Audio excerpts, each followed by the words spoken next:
Yang saya ta'dimi pengasuh Pondok Pesantren Nurul Jadid Kiai Haji Zuhri Zaini BA. Yang saya ta'dimi Kepala Pondok Pesantren Nurul Jadid sekaligus Rektor Universitas Nurul Jadid Kiai Haji Abdul Hamid Wahid MAG.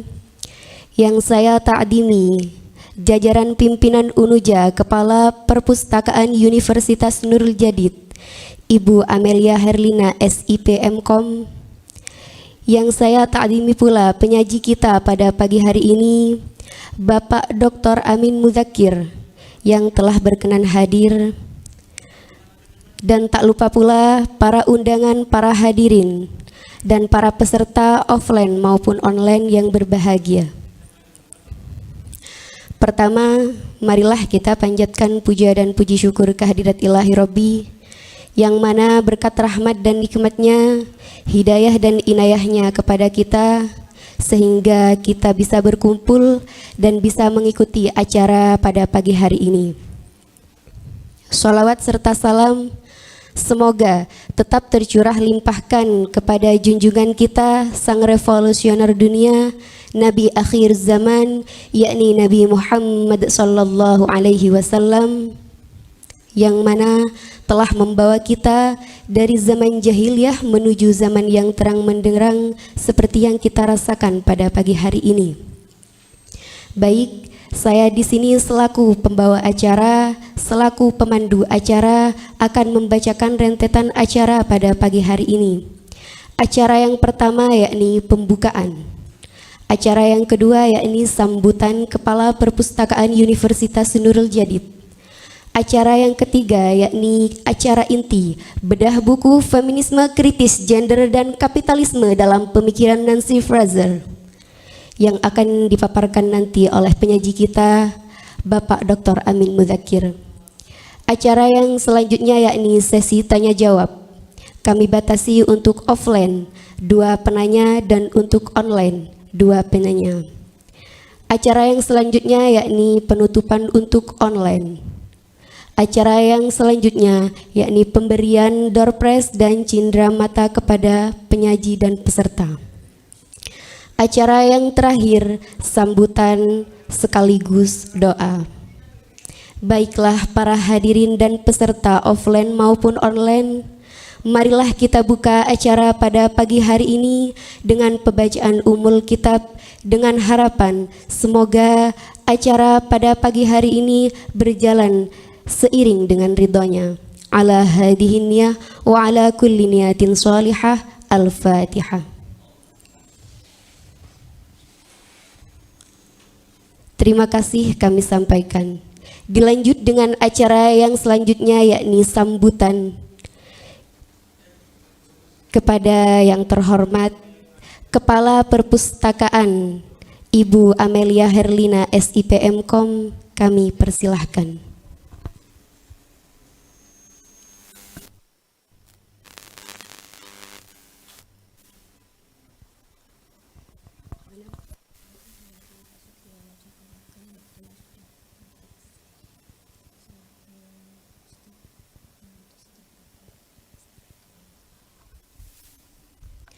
Mohon maaf diralat. Selanjutnya sambutan selaku staf rektor kepada Bapak Sugiono, kami persilahkan.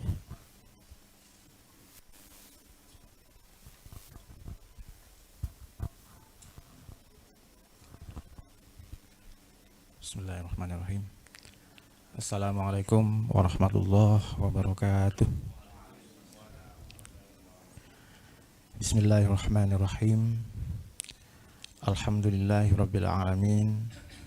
Wassalatu wassalamu ala asrafil anbiya'i wal mursalin Sayyidina wa maulana Muhammadin wa ala alihi wa sahbihi ajma'in. Amma ba'd. Yang kita muliakan dan kita ta'zimi bersama pengasuh Pondok Pesantren Nurul Jadid Al-Mukarram Kiai Haji Muhammad Zuhri Zaini, yang kita muliakan dan kita ta'zimi bersama pula Kepala Pesantren Pondok Pesantren Nurul Jadid Al-Mukarram Kiai Haji Abdul Hamid, yang juga selaku Rektor Universitas Nurul Jadid, Yang kita hormati bersama penyaji kita hari ini yaitu Bapak Dr. Amin Muzakir selaku penulis buku yang akan dibedah nantinya, yaitu bedah buku Feminisme Kritis, Gender dan Kapitalisme dalam Pemikiran Nancy Fraser. Yang kita hormati pula saudara moderator selaku komandan kelas literasi dan juga kepala perpustakaan selaku inisiator kegiatan ini. Pertama-tama marilah kita memanjatkan puji syukur kehadirat Allah Subhanahu wa taala. Hari ini kita bisa bertemu di tempat yang mubarakah ini, yaitu dalam rangka membedah buku yang dikarang oleh Bapak Dr. Amin Muzakir, yaitu berjudul Feminisme Kritis, Gender dan Kapitalisme dalam Pemikiran Nancy Fraser. Kalau dari ejaannya itu seharusnya Nancy Fraser gitu. Ya, kalau Nancy Fraser mirip-mirip apa? Lemari es. Nancy Fraser. Freezer. Kalau yang saya tahu itu Nancy Fraser ya, pakai es ya. Shalawat dan salam kita haturkan kepada junjungan kita Nabi besar Muhammad sallallahu alaihi wasallam yang telah berjasa membawa kita dari alam kegelapan ke alam terang benderang keilmuan seperti sekarang ini. Hadirin hadirat yang berbahagia, baik yang online maupun yang offline. Yang kedua, kami juga mohon maaf karena Bapak pimpinan tidak bisa menghadiri acara ini karena ada kegiatan yang bersamaan sehingga tidak mungkin menghadiri acara ini. Namun beliau menyampaikan rasa terima kasih yang sebesar-besarnya atas kehadiran narasumber kita, yaitu Bapak Dr. Amin Muzakir. Sedianya saya menerima kabar bahwa beliau ada Nurul Jadid dari Bandung, ya, dari teman beliau yang bernama Bapak Ip Yahya yang juga penulis, ya, bahwa ada ketua BRIN yang di Nurul Jadid. Ya, ternyata ya, juga kirim fotonya kepada saya. Ya. Tentunya saya banding-bandingkan. Ya. Ternyata memang ganteng aslinya dari mana fotonya. Hadirin hadirat yang berbahagia, terkait kalau di Australia itu ada seorang nama akademisi yang hampir di dalam tulisannya itu dominan menyebut referensi dari Nancy Fraser, namanya Amanda Keddy. Dia menulis sebuah artikel berjudul Schooling in Social Justice Through the Lenses of Nancy Fraser. Ya. Dan alhamdulillah di Indonesia kita punya Bapak Dr. Amin Muzakir. Ya. Kita tepuk tangan buat beliau. Nah, siapakah sebenarnya Nancy Fraser itu? Dan bagaimana sebetulnya perspektif Nancy Fraser terkait gender dan kapitalisme? Nanti silahkan Anda berdiskusi dengan santai, kemudian berdinamika dengan beliau. Harapannya tentu saja tidak hanya terjadi interaksi antara penulis dengan pembaca, tapi juga harapannya terjadi semacam kalau harapan dari Nancy Fraser sendiri melalui Amanda Keddy bahwa kegiatan semacam ini ada semacam kristalisasi pengetahuan baru yang harapannya nanti mungkin bisa menjadi referensi kita di dalam kita bernegara, berbangsa dan bernegara, di dalam kita bermasyarakat, dan mungkin di dalam kita berlembaga. Tentu saja kami ucapkan selamat berdiskusi, berdinamika, mengunduh pengetahuan-pengetahuan baru, semoga bersamaan dengan hidayah dan ridha Allah Subhanahu wa taala. Demikian yang bisa kami sampaikan, kurang lebihnya mohon maaf. Wassalamualaikum warahmatullahi wabarakatuh.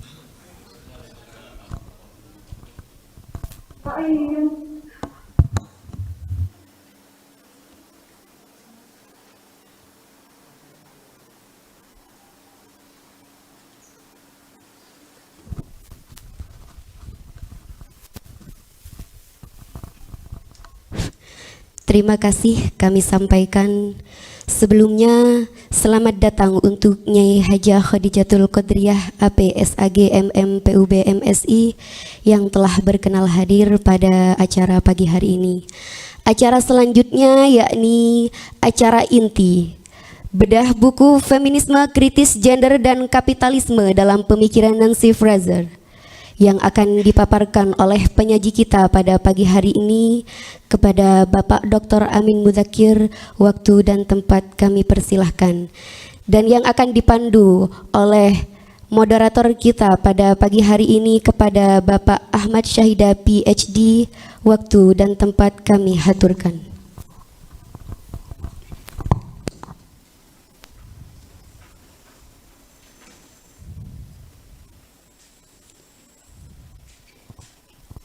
Assalamualaikum warahmatullahi wabarakatuh. Yang kita sama-sama takzimi masuk Pondok Pesantren Nurul Jadid Kiai Haji Zuhri Zaini, yang kita sama-sama muliakan Rektor Universitas Nurul Jadid Kiai Haji Abdul Hamid Wahid MAG, dan saya secara pribadi menyatakan terima kasih kepada Neng Ya yang telah bersedia hadir untuk mendorong literasi di Nurul Jadid agar tetap subur ke depan. Sebagai salah satu yang ingin menggerakkan dunia literasi di kampus kita, saya bersama para dosen di sini hadir, Pak Sigono, Pak Musafi, kemudian Ibu Zakia ya. Sangat senang karena bagaimanapun juga, meskipun tadi kami sempat berbincang dengan rekan-rekan dosen bahwa hari ini ada pergeseran mahasiswa lebih cenderung untuk membaca secara visual dibandingkan secara teks ya. Tetapi kalau ini dibiarkan ke depan, distraksinya terlalu besar ya, karena ada notifikasi yang akan mengganggu kita membaca. Oleh karena itu kegiatan ini diharapkan akan memantik lagi kegairahan membaca teks. Dan alhamdulillah kehadiran Pak Amin Mudzakkir ke Nurul Jadid ini juga mewarnai orang luar melihat kita. Ternyata kita ini luar biasa. Beliau memotret dari banyak sudut tentang Nurul Jadid. Misalnya kampus kita yang indah itu dilihat dari sawah, ternyata bukan hanya sebatas bangunan saja ya, tetapi juga dikaitkan dengan tembakau ya, bahwa musuh kita itu kapitalisme yang mewah ya. Ternyata indah ya kalau sudah dimasukkan ke dunia media sosial dan ya. Saya merasa betul-betul kampus kita begitu besar, megah, tetapi kemegahan itu akan kosong kalau kemudian tidak diisi dengan kegiatan akademik. Dan alhamdulillah Pak Amin ini magnet ya, tidak hanya secara luring kita mengadakan, tapi secara daring, dan di daring sudah makin banyak. Mungkin karena terlalu pagi ya, mungkin akan lebih banyak lagi. Secara singkat saya perkenalkan, beliau adalah Amin Mudzakkir, SSM Hum dan doktor ya. Ternyata di BRIN belum di ubah ya. Oh masih di LIPI ya, saya salah buka laman web ya. Masih ada ternyata ya. Terima kasih. Beliau status PNS, Pusat Penelitian Kewilayahan, masih ya, meskipun di BRIN ya. Disebut riset sekarang ya. Bukan penelitian, disebut riset ya.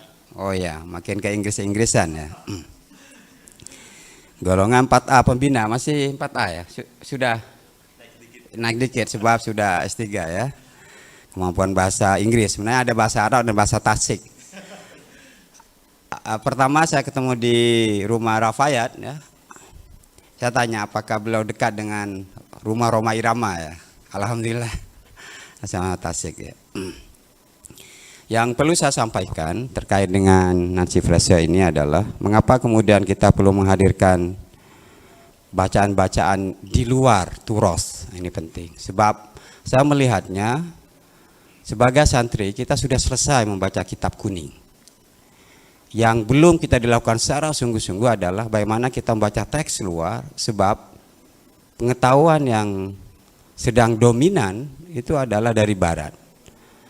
Nah, dengan pemahaman secara utuh tentang diskursus barat, jangan-jangan hanya perbedaan bahasa, tapi isinya sama saja. Misalnya ketika kita bicara tentang keadilan misalnya, apakah Adlun Kistun itu beda nggak konsep keadilan dengan Nancy Fraser misalnya? Sebab saya kalau baca selintas dan Pak Amin, buku-bukunya Fraser ada sebagian yang kami unggah sudah ke grup, ya ternyata di dunia digital itu sangat mudah mendapatkan bahan. Yang mahal itu bukan bahannya, saya pikir bacanya, waktu ya. Jadi waktu yang kita harus beli itu sekarang mahal ya, karena banyak dirampas oleh media sosial. Dan bagi pembelajar filsafat, Nancy Fraser ini seakan-akan membawakan gairah baru bagi kami. Sebab pembelajar filsafat selalu melihat diskursus ini dari perspektif Inggris, Jerman ya, Yunani lah klasik. Tapi ketika ada filsuf Amerika, kemudian ada cara lain menangkap apa sebenarnya yang terjadi pada hari ini. Karena dulu filsafat itu menjawab persoalan sehari-hari. Tetapi dilalah kemudian kenapa ketika kita bicara filsafat selalu langit yang diurus ya, buminya terlupakan. Oleh karena itu ketika Nancy Fraser hadir, dan saya tertarik, tadi sempat saya jam 2:30 pagi ya. Jangan tanya tahajud atau tidak ya, kalau santri itu ya. Saya mengunggah bahwa ada kedekatan emosional, ternyata dia menyebut bahwa jilbab ya, itu perlu dibela oleh Nancy Fraser karena itu keinginan orang untuk mengada, kira-kira begitu ya. Sebab ketika kita bicara keadilan, kata Nancy Fraser, ada dua kata kunci penting, yaitu rekognisi dan redistribusi. Jadi rekognisi itu pengakuan yang harus diberikan kepada orang karena orang menginginkan hak itu. Ya. Kan sesuai ya dengan nilai-nilai kita. Hanya pilihan atau diksinya beda. Tentu Pak Amin akan jauh lebih secara terperinci bisa menjelaskan itu. Yang kedua redistribusi. Nah ini kan menarik. Konsep ini memang tidak disebut zakat misalnya, sedekah, infak. Tetapi ketika dia bicara tegaknya keadilan harus ada pengahagian kembali, redistribusi kepada masyarakat agar kesejahteraan itu bisa dimiliki bersama. Saya pikir itu salah satu poin yang saya bisa tangkap dan memantik lebih jauh untuk membaca Nancy Fraser karena karyanya sangat banyak dan bisa dibaca ya karena di dunia digital berseliweran ya. PDF itu yang semakin banyak alhamdulillah semakin sering tidak dibaca justru ya, kita menumpuk-numpuk PDF akhirnya. Jadi bukan pembaca tapi penumpuk PDF. Dan rekan-rekan sekalian, yang menarik adalah filsafat itu tidak hanya menyentuh isu-isu yang abstrak sebenarnya. Ini yang perlu ditekankan kepada mahasiswa. Sebab ketika pertanyaan dimunculkan kok filsafat sulit? Tidak. Nah filsafat itu menanya, kamu senang nggak hari ini? Kamu bahagia nggak? Untuk senang dan bahagia itu apa yang perlu dilakukan? Tetapi karena spekulatif, makin abstrak, dan jarang dijangkau oleh banyak orang. Nah mudah-mudahan dengan pertemuan ini, pikiran-pikiran filsafat itu bisa lebih dijangkau oleh halayak. Bukan berarti kita mau merendahkan kedudukannya sebagai ilmu, tetapi secara parsimoni pengetahuan tertinggi itu adalah bisa dipahami oleh publik. Ini tugas kita. Karena apa? Karena sarjana tidak hanya bicara dengan kelompoknya ya Pak Amin ya. Sarjana harus bicara dengan lebih banyak orang agar pesan-pesan kemanusiaan itu bisa disampaikan. Mungkin Pak Amin yang agak mengganggu adalah kata feminisme. Apalagi dihadapkan dengan pondok ya, ada segregasi ya, pemisahan ruang, apakah itu berlawanan dengan nilai feminisme misalnya atau tidak, padahal di pondok lain tuh lebih terbuka misalnya ya. Nah, dengan pembicaraan ini bukan kita sedang menggoyahkan sebuah kepercayaan atau keyakinan, tidak, tetapi jangan-jangan ada nilai lain bahwa kesamaan itu tidak harus seperti yang dibayangkan oleh feminisme. Oleh karena itu saya di Facebook merespon kedatangan Pak Amin ini. Di Python itu ada banyak bapak-bapak yang menggendong bayinya pakai jarit ya. Perempuan menyiram tembakau dengan timba ukurannya sama dengan lelaki. Jadi kalau dianggap tidak ada kesamarataan, saya pikir Nancy Fraser itu perlu ya. Ya ke Python ya. Bahwa kami telah mempraktikkan feminisme sejak lama. Termasuk nama saya Sahida itu mungkin orang tua lelaki perempuan itu sama saja ya. Jadi iya. Jadi muannas mudzakkar itu sebenarnya konstruksi sosial ya. Sebab kata anak perempuan saya itu harus dibedakan antara seks, jenis kelamin dan gender. Jadi seks itu dari Tuhan, gender laki perempuan itu dibuat oleh manusia. Perempuan harus begini, laki harus, itu sebenarnya sudah ditanyakan kembali apakah itu bawaan atau tidak. Oleh karena itu perlu kita juga belajar kepada Nancy Fraser yang ahlinya hadir di hadapan kita, dan mudah-mudahan bisa memantik lebih jauh bagaimana Nancy Fraser melihat feminisme, kemudian kaitannya dengan kapitalisme, karena itu penting ya bagi kita yang selalu melihat bahwa feminisme ini soal hanya kesetaraan saja, tapi lebih jauh ada efek kepada kehidupan ekonomi dan sosial masyarakatnya. Oleh karena itu saya berikan sepenuhnya ruang ini kepada Dr. Amin Mudzakkir untuk berbagi dengan rekan-rekan di sini agar kita bisa menyerap lebih jauh apa sebenarnya yang dipikirkan oleh Nancy Fraser tentang pengalaman feminisnya di Amerika, dan mungkin ada hal-hal yang bisa kita ambil ya untuk pelajaran dan kita bisa berkomunikasi dengan bahasa kita nanti. Dipersilahkan Pak Amin, kami beri waktu berapa Pak Amin? Selesainya slide ini berapa? 15 menit ya. Kita diskusi saja ya. Ya, kami persilakan kepada Dr. Amin Mudzakkir untuk menyampaikan paparannya. Dipersilakan Pak Amin.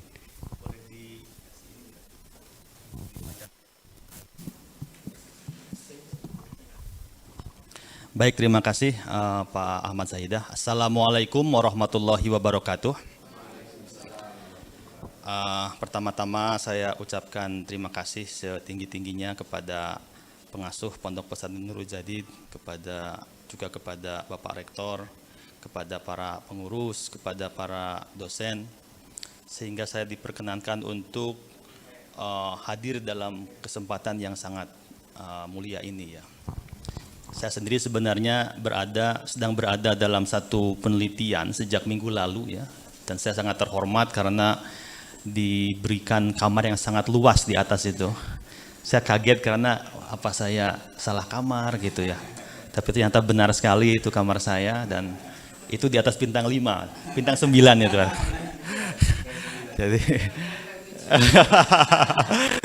Jadi saya sangat bersyukur bisa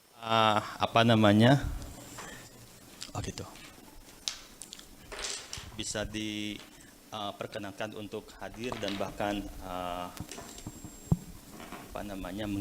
menginap dan bisa berinteraksi secara langsung dengan para dosen, para pengajar, para kiai, dan juga para santri tentu saja, juga masyarakat sekitar. Jadi kami ini sebenarnya sedang melakukan riset mengenai green economy di pesantren ya, eko pesantren gitu. Jadi saya keliling-keliling sampai ke pantai, juga ke arah selatan, ke gunung-gunung itu, ingin melihat seperti apa sih Python itu ya. Melihat ke PLTU juga segala macam. Termasuk juga bagaimana di pondok masalah-masalah lingkungan itu dikelola ya. Nah, sejak awal saya berkomunikasi dengan beberapa teman, dengan Gus Fayyad memang sudah kenal sejak di Jogja dulu ya, juga di Jakarta dengan Pak Sahidah sudah kenal lama, cuma memang dulu baru di media sosial ya Pak ya. Nah, baru ketemu waktu di rumahnya Gus Fayyad itu, dan langsung ditodong untuk melakukan bedah buku ini.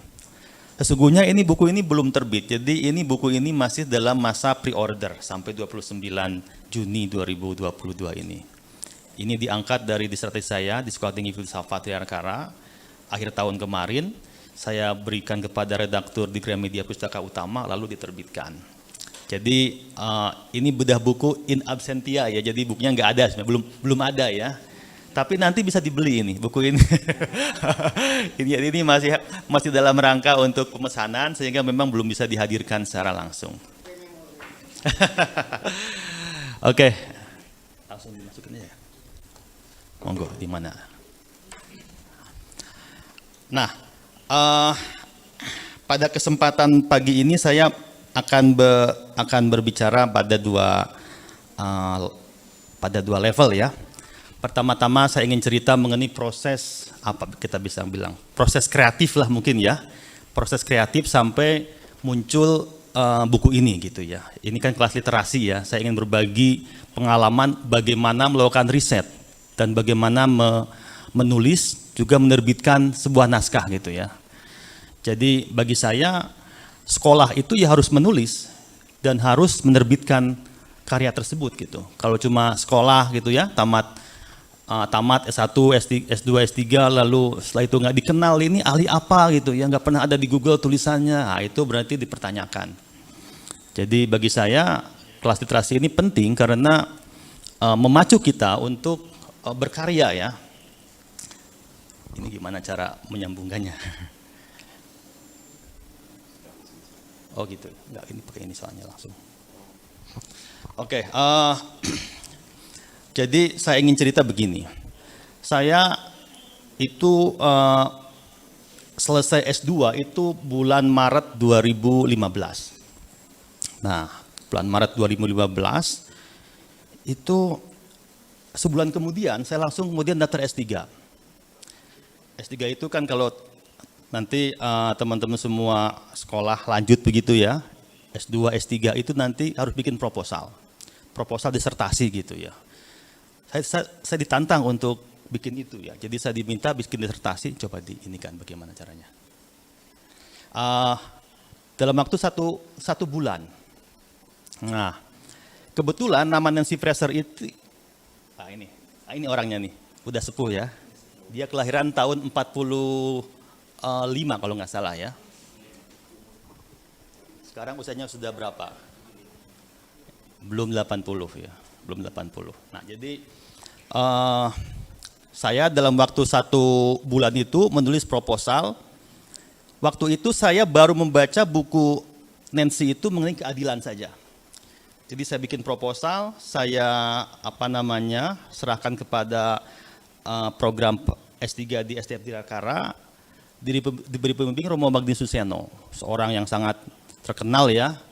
Bagi teman-teman yang belajar filsafat pasti mengenal sosok Magni Suseno ini, seorang profesor filsafat, orang Jerman, sekarang jadi warga negara Indonesia, seorang tokoh Katolik juga, dan seterusnya.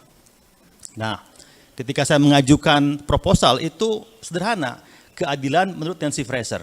Karena saya baru baca 1 buku itu aja gitu. Dah terima ujian segala macam. Pada tahun berikutnya saya ujian proposal.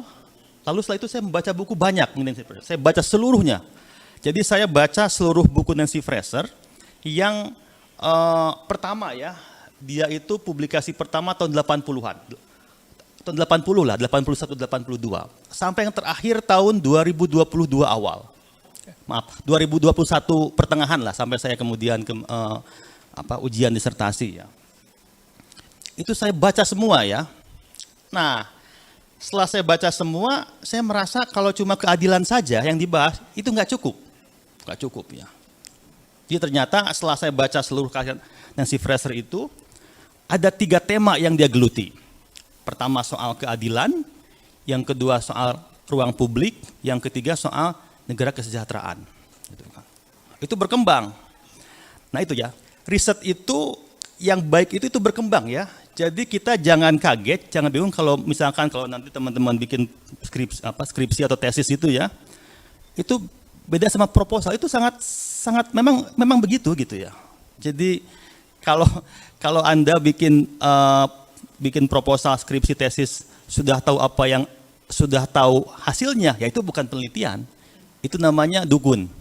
Sudah tahu akhirnya gitu ya. Penelitian itu kita belum tahu bagaimana akhirnya. Kita cuma baru tahu kerangka awalnya saja. Saya mau menulis gitu ya. Misalkan gini, saya mau ke Nurul Jadid gitu ya. Saya cuma tahu dari Jakarta itu saya baru tahu cuma harus turun di Surabaya begitu ya. Kemudian dari situ naik entah itu naik mobil atau naik kereta ke Probolinggo, lalu kemudian ke Nurul Jadid. Tapi bagaimana Nurul Jadid saya belum tahu gitu. Nah, itulah sebuah penelitian seperti itu. Kita hanya tahu signpost-nya aja. Titik-titik ya semacam navigasinya aja gitu. Tapi bagaimana di jalannya dan bagaimana di sananya kita belum tahu. Nah, seperti ini, saya ketika awal itu ya cuma tahu Nancy ini masih Grambyang itu ya, keadilan aja gitu. Nah, setelah saya baca semua, ada berapa puluh buku dan artikel ya. Saya baca secara ya itu perjuangan ya, baca itu begini. Baca itu kadang-kadang kita itu menghasilkan makna, ketika kita baca satu buku secara berkali-kali itu menghasilkan arti yang berbeda gitu ya. Jadi buku Keadilan Nancy Fraser ketika saya baca pertama kali itu hasilnya tuh A gitu ya. Setelah saya baca lagi kok jadi B gitu ya. Wah, ini gimana ini gitu kan. Dan itu bagi Anda yang nanti kalau S2 S3 itu bikin lama itu. Karena kayak terjegal gitu ya, ini gimana ya. Dan itu biasa memang. Berarti Anda berpikir itu. Kalau membaca itu sama terus hasilnya, berarti itu tidak membaca itu.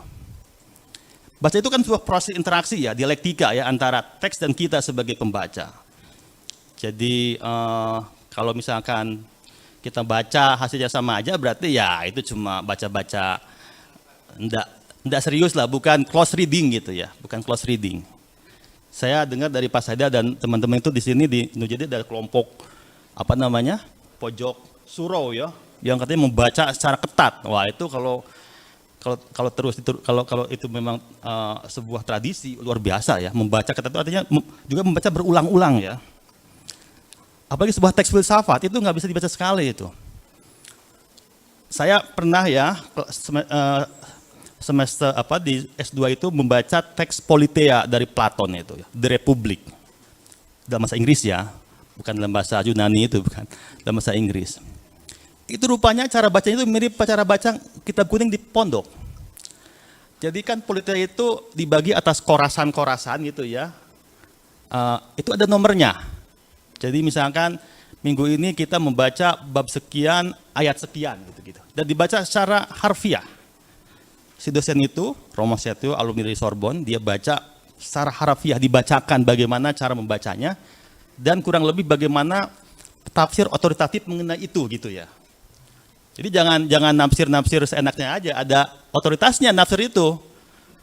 Jadi ini kadang-kadang filsafat itu dipahami sebagai berpikir bebas, sebebas-bebasnya itu. Bukan, berpikir pada otoritasnya gitu ya. Jadi misalkan kalau Anda mengkaji sebuah buku, memang cara terbaik adalah selain kita membaca langsung pada buku itu, kita juga membaca penafsirnya ya. Jadi saya membaca para penafsir Politeia itu siapa aja, yang otoritatif, yang mutabaroh lah gitulah. Siapa gitu, jangan asal dari mana entah gitu, itu pasti kurang bagus. Nah saya sama ketika saya membaca Nancy Fraser juga saya mencari para penafsir Nancy Fraser gitu, supaya ada perbandingan antara cara saya baca dan cara orang lain membaca Nancy Fraser. Nah, itu penting ya. Jadi apalagi kalau teman memang punya minat sejarah pemikiran ya, sejarah intelektual, itu kita membutuhkan pembanding. Jadi kenapa saya akan masuk 2015 tadi saya cerita ya. Ini baru selesai 2021 karena saya membutuhkan pembanding bagaimana orang lain membaca Nancy Fraser gitu. Kalau saya sendiri kan ya subjektif sekali ya, takut salah gitu. Dan itu pasti terjadi kesalahan itu. Makanya dalam filsafat, dalam ilmu sosial ada intersubjektif itu ya. Kita berusaha untuk mendialogkan apa yang kita baca dan apa yang orang lain baca gitu.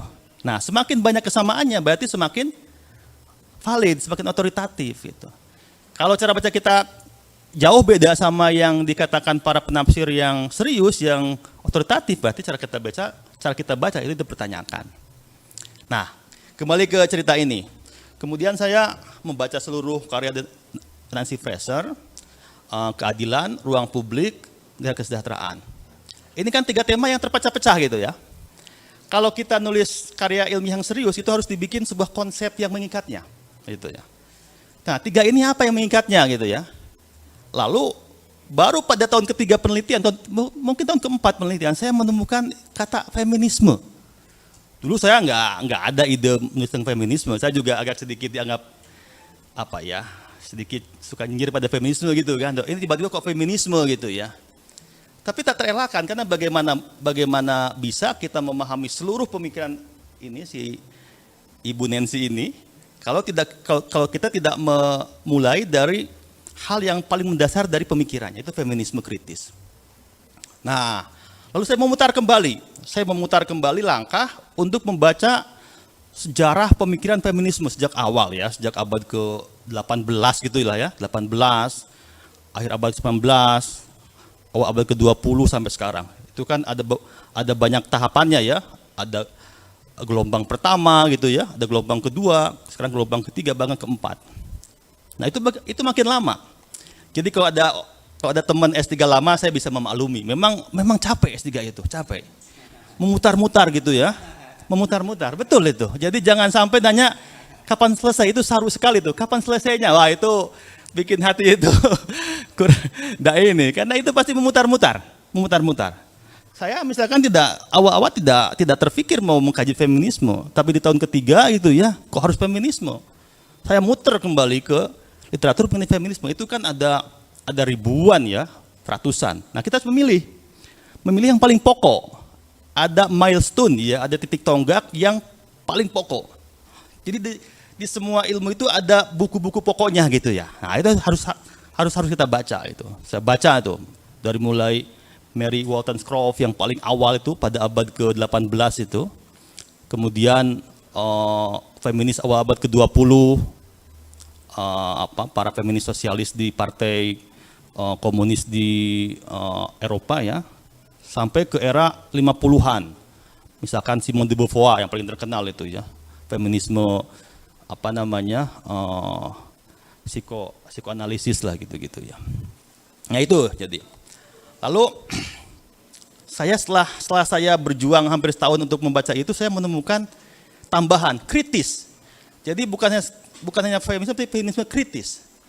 Orang bertanya, loh emangnya ada feminisme yang tidak kritis gitu kan? Ternyata ada dan banyak gitu. Nah melalui Nancy Fraser inilah saya menemukan ada banyak feminisme yang tidak kritis gitu. Bahkan ya apa ya, dalam bahasa dia itu bahkan menjadi handmaiden, pelayan dari kapitalisme. Nah, jadi buku saya ini sebenarnya alih-alih mempromosikan sebuah feminisme ya, itu lebih mengkritisi feminisme. Jadi kata dia, feminisme yang berkembang terutama sejak tahun 70-an ya, itu adalah feminisme yang justru melegitimasi kapitalisme, gitu ya. Dalam bahasa beberapa penulis lain, inilah disebut sebagai neoliberal feminism.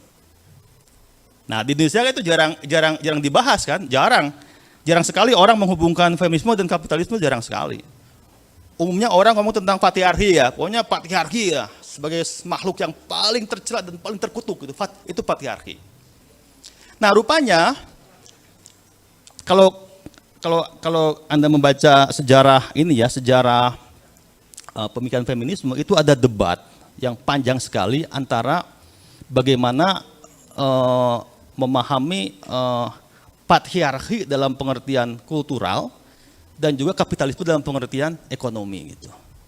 Nah rupanya yang berkembang terutama di Indonesia hari ini itu lebih pada patriarki yang sifatnya kultural gitu ya.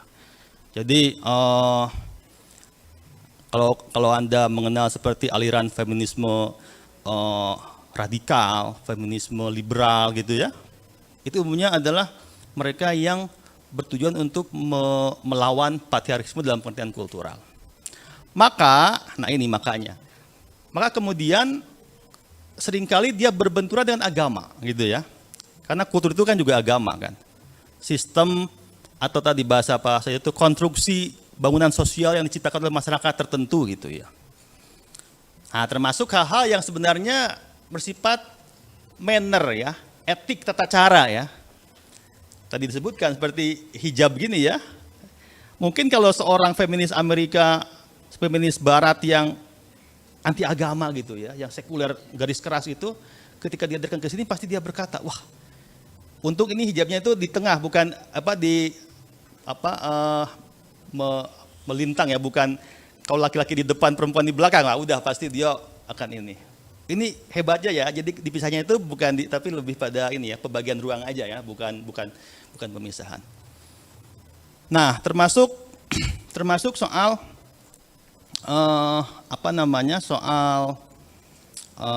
soal tadi disebutkan kerudung ya. Jadi ada satu skandal besar di Prancis mengenai pelarangan kerudung dan simbol-simbol agama kepada anak-anak SMP SMA.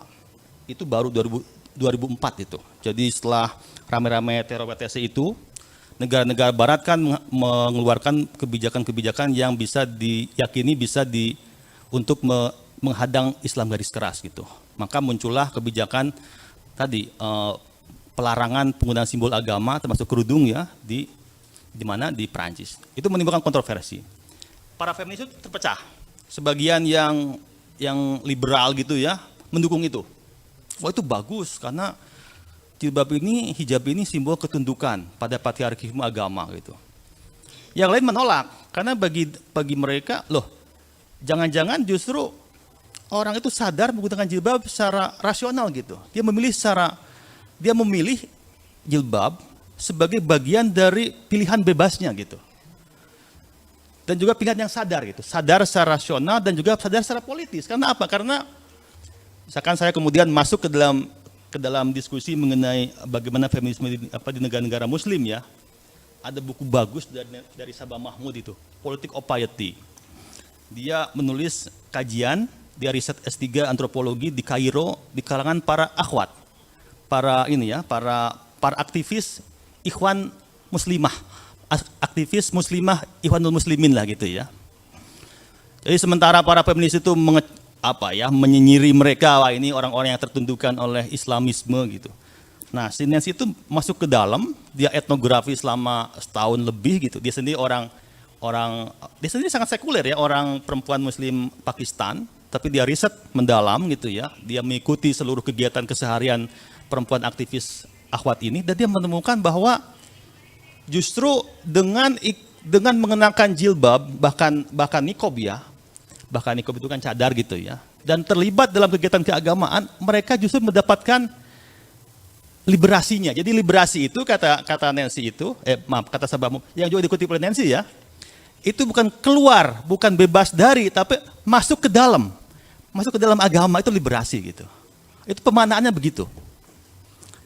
Nah, dari diskusi itu kemudian saya melihat, oh Nancy ini keren karena bagi dia pokoknya adalah justru banyak sekali feminisme neoliberal ya, itu karena mereka terfokus pada masalah-masalah kultural ya, akibatnya jatuh pada stigma terhadap kelompok-kelompok yang memang secara kultural berbeda dengan mindset atau kerangka berpikir orang-orang di barat gitu ya. Nah itu, jadi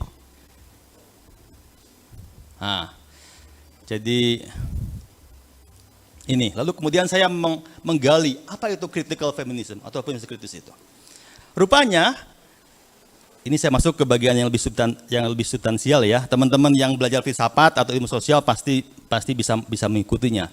Kalau yang belum nanti mengikuti ya. Jadi apa itu critical feminism? Rupanya itu adalah sebuah kombinasi antara sosialis feminis dan critical teori mazhab Frankfurt. Nah, jadi kalau teman-teman telah membaca teori kritis mazhab Frankfurt ya, ada Adorno gitu ya, ada kemudian Habermas generasi kedua. Nah, Nancy ini generasi ketiganya. Jadi kalau generasi kedua pertama itu laki-laki semua gitu ya, laki-laki semua, nggak ada feminis perempuan, nggak ada filsuf perempuan pada generasi itu. Yang di kelompok ini ya, baru pada generasi ketiga muncul para perempuan feminis filsuf di Amerika Serikat ya, yang mulai mengembangkan teori-teori dari generasi sebelumnya. Nah, Nancy ini mau menerjemahkan gagasan Habermas yang masih sangat bias laki-laki itu ya. Dia gabungkan dengan Marx itu ya, Karl Marx dan juga Karl Polanyi, sehingga menghasilkan apa yang dia sebut sebagai feminisme kritis. Jadi dimanapun pemikiran itu selalu merupakan kombinasi ya, campuran. Jadi kalau kita mau jadi pemikir ya kita harus membaca seluruh aliran yang telah ada, kemudian kita meramunya. Nah, Nancy ini meramu itu. Dia meramu semua diskusi perdebatan di kalangan sosialis feminis ya, feminis Marxis kiri gitu. Dan perdebatan di kalangan para pemikir, para filsuf teori kritis mazhab Frankfurt.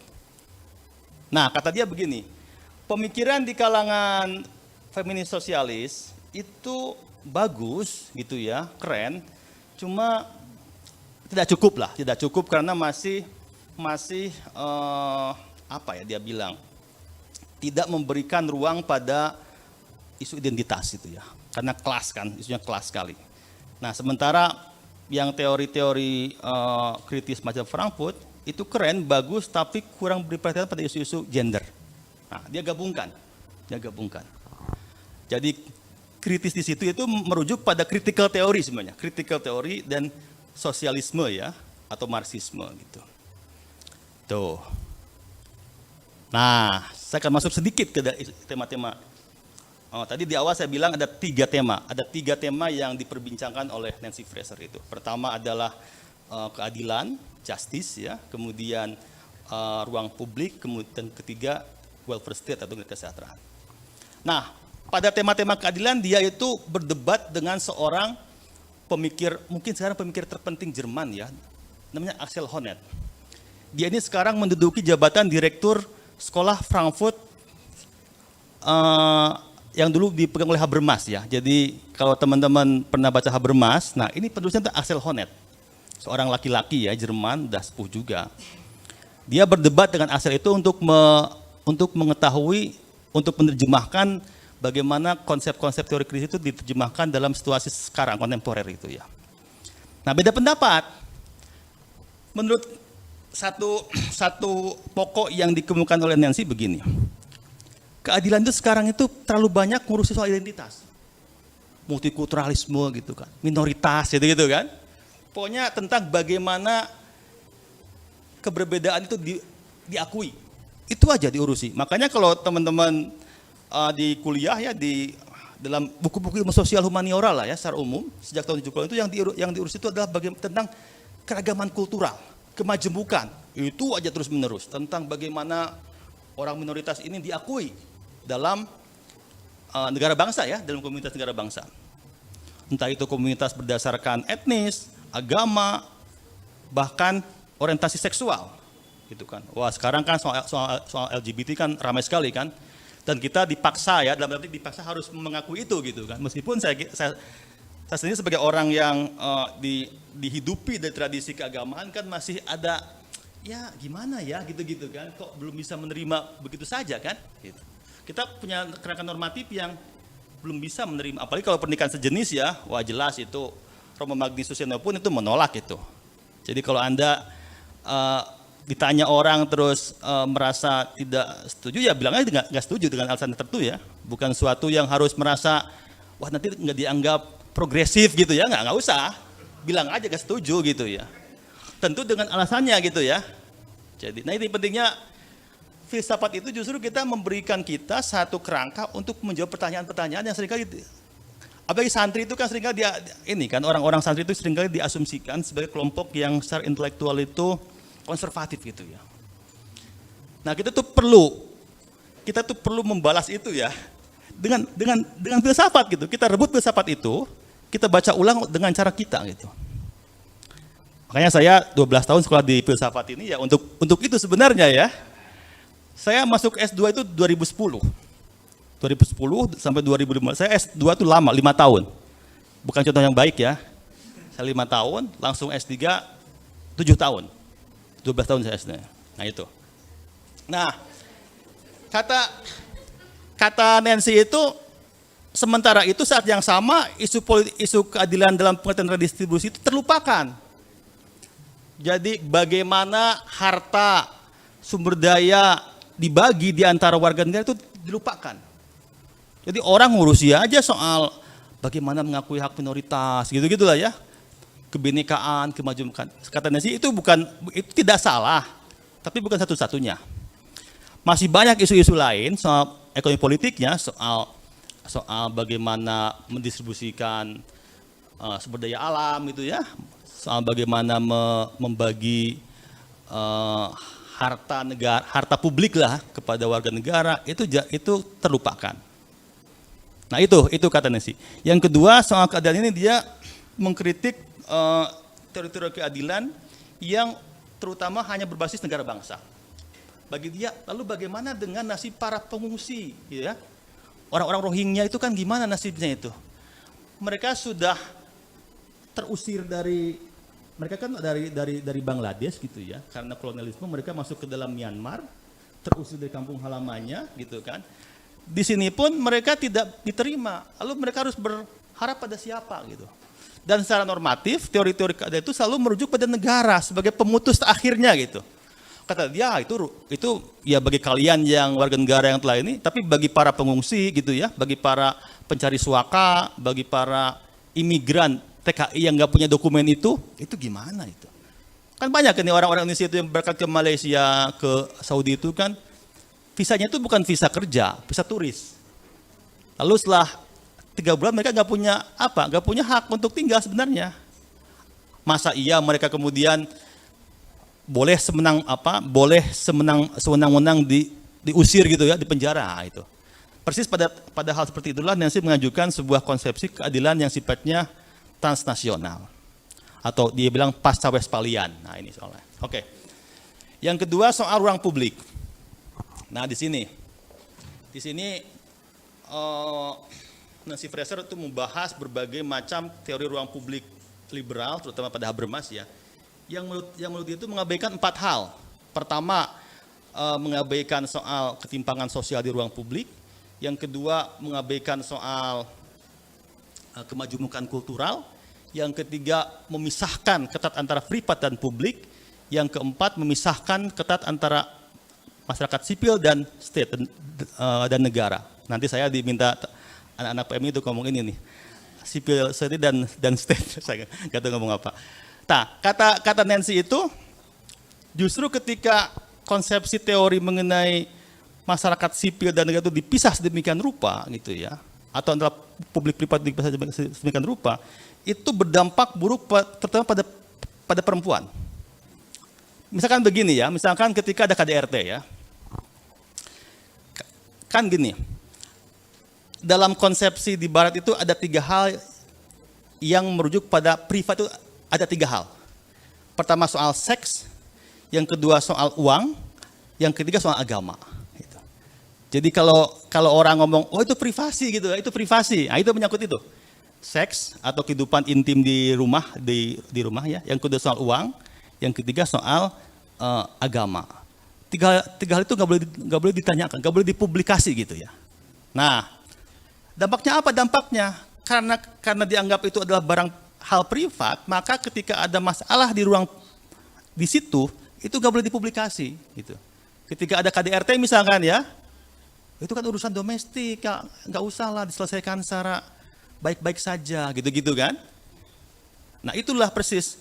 Jadi ketika privat dan publik itu dianggap sebagai sesuatu yang dipisah sedemikian rupa, muncullah masalah ketidakadilan.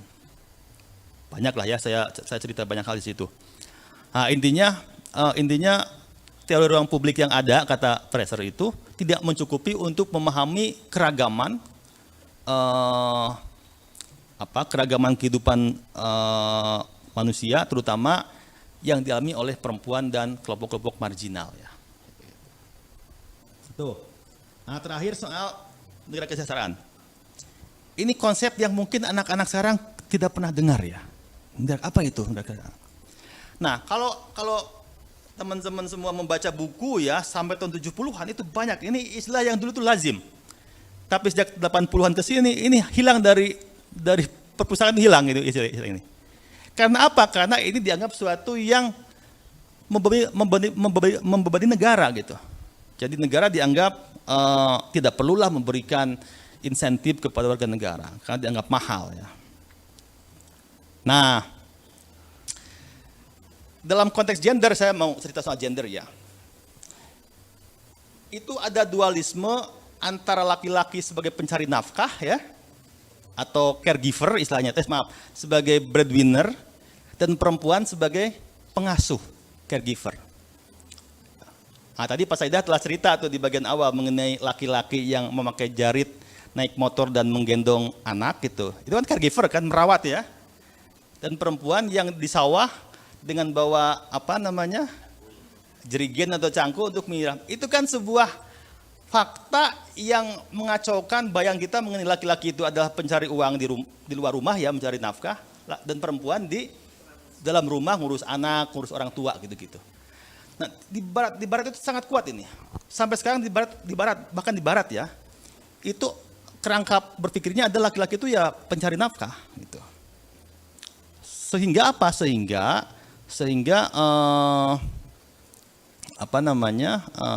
skema-skema insentif misalkan soal ini ya, soal dana-dana asuransi gitu ya.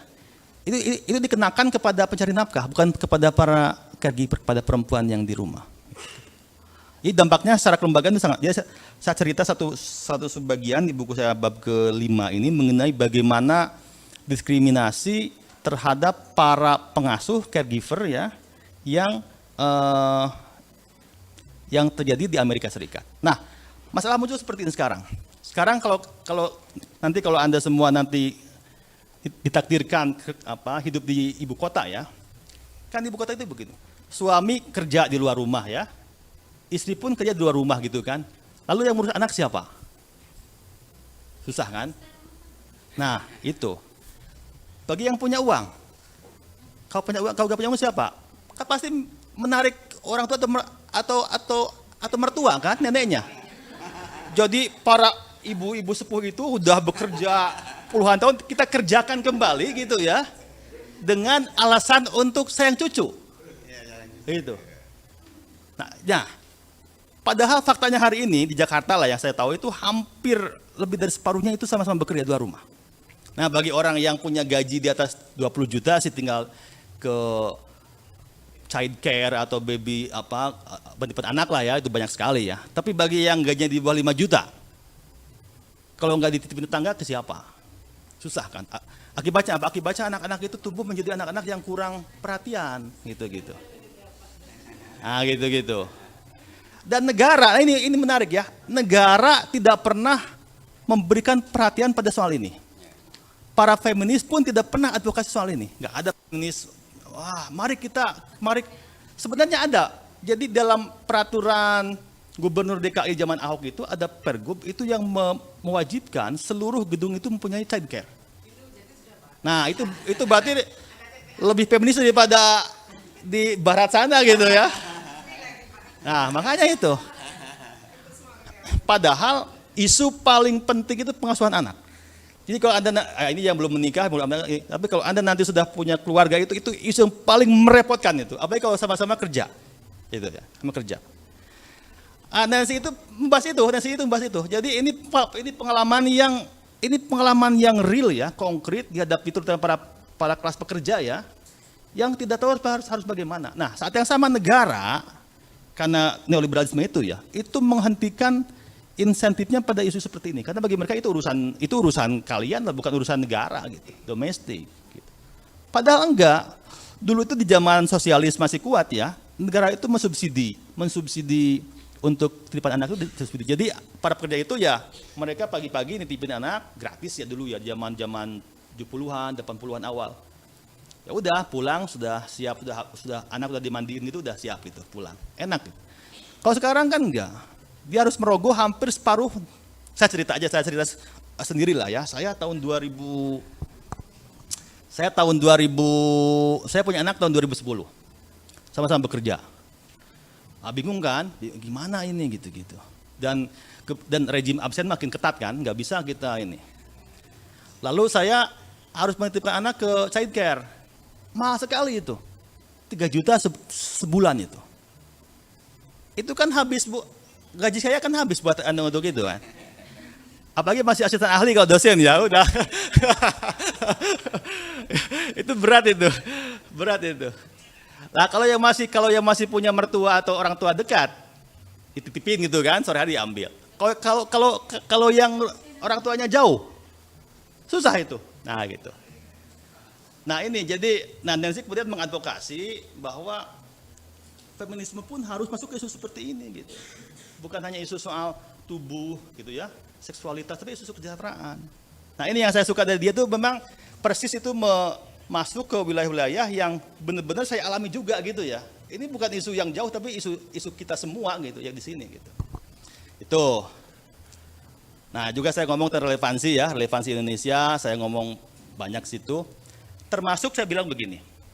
Saya merasa konsepsi teoritis dari Nancy Fraser itu berguna bagi kita di Indonesia yang memang merupakan masyarakat muslim lah ya. Jadi saya lihat begini. Saya lihat wacana feminisme Islam di Indonesia itu sangat bias liberal ya. Jadi yang diadvokasi, ya itu bukan salah, tapi tidak cukup dengan itu gitu.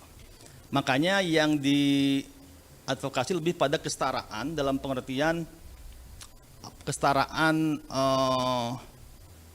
seksual ya, bukan kesetaraan sosial gitu ya, atau ekonomi gitu ya.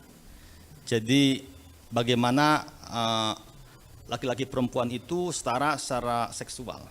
Nah, itu sesuatu yang mungkin sangat urgent bagi perempuan kelas menengah atas, gitu ya. Di mana mereka ingin menampilkan dirinya ke ruang publik tanpa ada hambatan dari entah itu suami atau bapak atau keluarga gitu. Tapi bagi perempuan kelas menengah bawah, kelas pekerja, yang dibutuhkan lebih pada kesetaraan ekonomi politik, ekonomi dan sosial ya. Bagaimana agar mereka bisa mengakses pekerjaan yang layak, yang setara dengan laki-laki yang ingin gitu. Nah, saya merekomendasikan para feminis muslim Indonesia itu lebih mulai membaca isu-isu seperti ini ya, daripada soal patriarki. Ya itu penting ya, penting, tapi harus dikembangkan. Jadi kita mungkin harus gini bahasanya, harus memikirkan patriarki itu tidak hanya dalam kerangka relasi antara bukannya dalam relasi gender ya, tapi juga dalam konteks relasi ekonomi gitu ya. Jadi yang membuat kita sulit ini bukan hanya laki-laki dalam pengertian yang esensialis, tapi juga negara yang abe gitu ya, industri yang tidak berpihak gitu, dan kapitalisme yang memang menyebabkan ini semua terjadi. Gitu. Nah ini jadi tadi contoh konkretnya itu persis pada soal pengasuhan ini ya, pengasuhan. Nah makanya kalau feminis masuk ke pesantren itu kan yang dilihat, wah ini kok masih ada kitab buku dulu Jen ini kok masih apa gitu ya, masih ya itu betul, cuma mbok ya lihat itu ada TPA anak kan, itu kan bagus gitu kan. Jadi kalau masih melihat secara secara simbolis gitu ya, hanya sekadar bahwa perempuan memang secara simbolis ditempatkan lebih bawah. Kalau hanya cuma itu cara membacanya, saya kira kurang memadai ya. Tapi kalau dibaca secara lebih struktural. Karena gini, bahkan kalau ngomong ini, mohon maaf, kalau misalkan ngomong di pesantren pun kan ada lapis-lapisnya ya. Ada lapis-lapis elitnya gitu ya, lapis menengahnya, lapis. Kalau lapis atasnya kan nggak ada masalah kan. Mereka yang perempuan lapis atas di kelompok di komunitas pesantren ya menikmati privilege, hak istimewa kan. Tapi yang kelas bawah, itu yang susah. Jadi jangan Fraser ini membantu kita untuk mengidentifikasi berdasarkan kelas sosialnya gitu ya. Bukan hanya identitasnya secara generalistik. Jadi ya ini mungkin bagi kelas elit ini tidak menyenangkan ya, karena persis mengkritik hak istimewa yang sering mereka dapatkan sekarang itu. Diistimewakan sebagai kelas atas karena keturunan, karena mungkin. Nah makanya Nancy itu, saya menafsirkan begini, Nancy mungkin tidak setuju dengan soal jatah perempuan di parlemen itu loh. Yang itu dimanfaatkan oleh siapa? Oleh istrinya, anak perempuannya, pejabat-pejabat itu loh.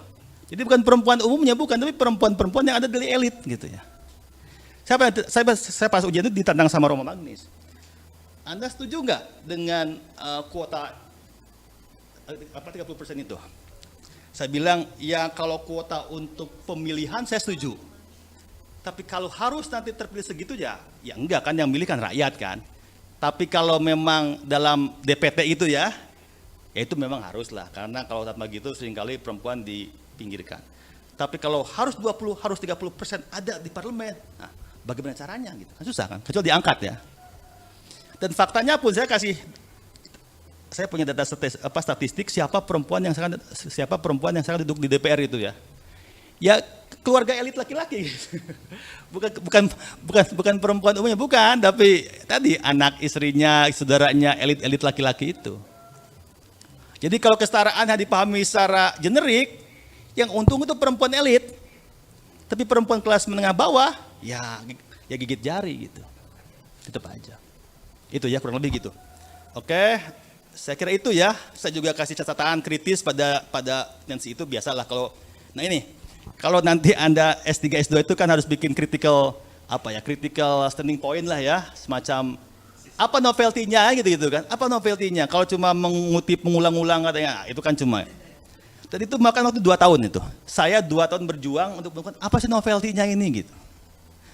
Sampai sakit kepala saya, sampai asam lambung gitu kan. Ini gimana, ini apa novelty-nya? Kalau enggak kan buat apa S3 kalau hanya menghasilkan kayak gini. Jadi Pak Musafi ini ya Mohon bersabar untuk menemukan novel itu ya. Nah, saya menemukan memang ada kelemahan sangat serius ya. Cara Fraser membaca sejarah juga sangat bias. Dan juga dia abai terhadap isu-isu agama ya. Saya kira padahal kalau kita melihat Amerika Serikat sendiri, isu agama seperti juga isu ras itu sangat krusial kan? Dan Nancy hampir tidak melihat itu gitu. Oke, saya kira itu ya kesimpulan. Intinya saya ingin kembali ke tadi yang disampaikan oleh Pak Saidah. Intinya mari kita perluas cakrawala kita ya dengan membaca karya-karya yang mungkin tidak mainstream ya. Terus terang saya cek ya di Indonesia itu memang belum ada. Saya tanya kepada teman-teman yang mengajar misalkan di PASA, di UI, di UGM. Jadi semua orang itu kalau ngomong feminisme itu umumnya kalau tidak pasti ya, itu feminisme liberal atau radikal. Itu aja udah. Soal kebebasan ekspresi gitu-gitu ya. Tapi soal kesejahteraan, keadilan dalam pengertian yang ekonomi itu kurang. Nah, saya ingin berkontribusi supaya publik di Indonesia itu punya perspektif lain yang lebih kritis terhadap masyarakat yang ada di sini. Sehingga feminisme itu tidak menjadi sekadar pelayan tapi kritik pada kapitalisme gitu. Itu. Jadi dalam bahasa Mark Horkheimer, tokoh garis pertama Frankfurt School ya, supaya tidak terbelit oleh kapital gitu. Itu. Jadi mungkin itu ya Pak Sahidah, nanti bisa diteruskan oleh diskusi. Saya serahkan kepada moderator kembali. Assalamualaikum warahmatullahi wabarakatuh. Waalaikumsalam warahmatullahi wabarakatuh. Terima kasih Mas Amin yang telah memaksa saya mencatat berlembar-lembar ya. Al-ilmu bisutur la bisudur. Ilmu itu dicatat ya, jangan diletakkan di kepala. Anda sudah banyak masalah ya. Kalau catat lupa. Dan menarik ada 3 isu besar yang disampaikan tadi terkait keadilan, kemudian ruang publik, dan yang terakhir itu adalah negara kesejahteraan. Ternyata NIA sudah lebih maju dari Fraser sebab sudah bikin TPA Rohmah yang kepengasuhan universal sudah dilakukan. Karena kata Aristoteles tujuan pengetahuan itu bukan pengetahuan tetapi tindakan. Jadi Nurul Jadid sudah bertindak sebelum Fraser berpikir ya. Dan yang kedua, Kiai Zuhri itu sudah menerima pendeta perempuan dari gereja Kristen Gereja Jawa ya, di ruang tamu. Artinya segregasi itu bukan diharamkan pada santri, tetapi santri harus berpikir untuk apa bertemu dengan perempuan, itu penting ya. Jadi itu nilai pesantrennya. Mungkin Barat itu tidak paham ini karena dia tidak ke sini ya. Iya, perlu diundang. Nah, dan yang bersyukur lagi ada Pak Farhan di sini ya. Beliau adalah doktor baru lulus dan ahli dalam isu minoritas sama dengan Pak Amin ya. Sama-sama minoritas orang ini ya. Kasihan dia ya. Mudah-mudahan nggak kesepian. Ya. Suka yang minoritas. Jadi ada banyak isu yang mungkin kita bisa diskusikan di sini. 2 termin, yang untuk luring itu 2, daring 2 ya. Dan alhamdulillah yang dari daring itu ada dari Bali, ada dari Jepara, bahkan dari Australia ya, Mbak Irina. Saya sebutkan karena dia perempuan ya. Biar feminisme. Oh, istrinya dengan minta maaf saya. Oh, yang jadi monis di beliau tuh. Wah, berarti saya belum kenal banget. Ya, maaf Mbak Irina ya, terima kasih. Oh, tidak Arab ya namanya ya. Sekuler berarti ya. Jadi kepada para mahasiswa yang ingin bertanya, yang dari mahasiswa 1, nanti yang daring silahkan secara langsung karena kita live. Dipersilahkan yang untuk luring dulu. Oh ya, silakan Hirzan 1, yang dari mahasiswi. Silakan. Oh ya, ada ya, yang hijau ya. Enggak, belum. Mana yang dari masih dipikir? Ya, wah ini stereotip. Jadi perempuan itu merasa jadi berpikirnya kemudian. Ini tidak sebenarnya. Ditunggu ya yang mahasiswi ya. Ning mau menyampaikan satu nih. Oh nggih nih. Kepada Hirzan singkat padat ya, dipersilakan. Panitia dikasih ini ya mic-nya ya, biar langsung dari situ.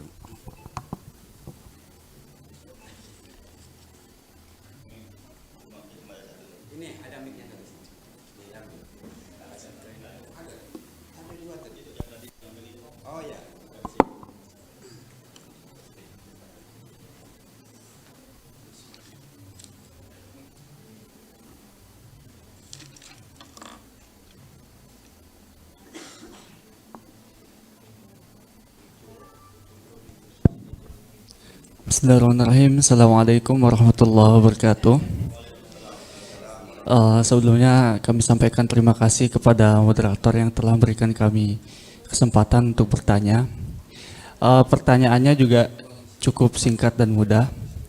Mengapa Bapak Amin Mudakir tertarik untuk mengambil pemikiran dari Nancy Fraser atau mengambil pemikiran dari tokoh-tokoh Barat?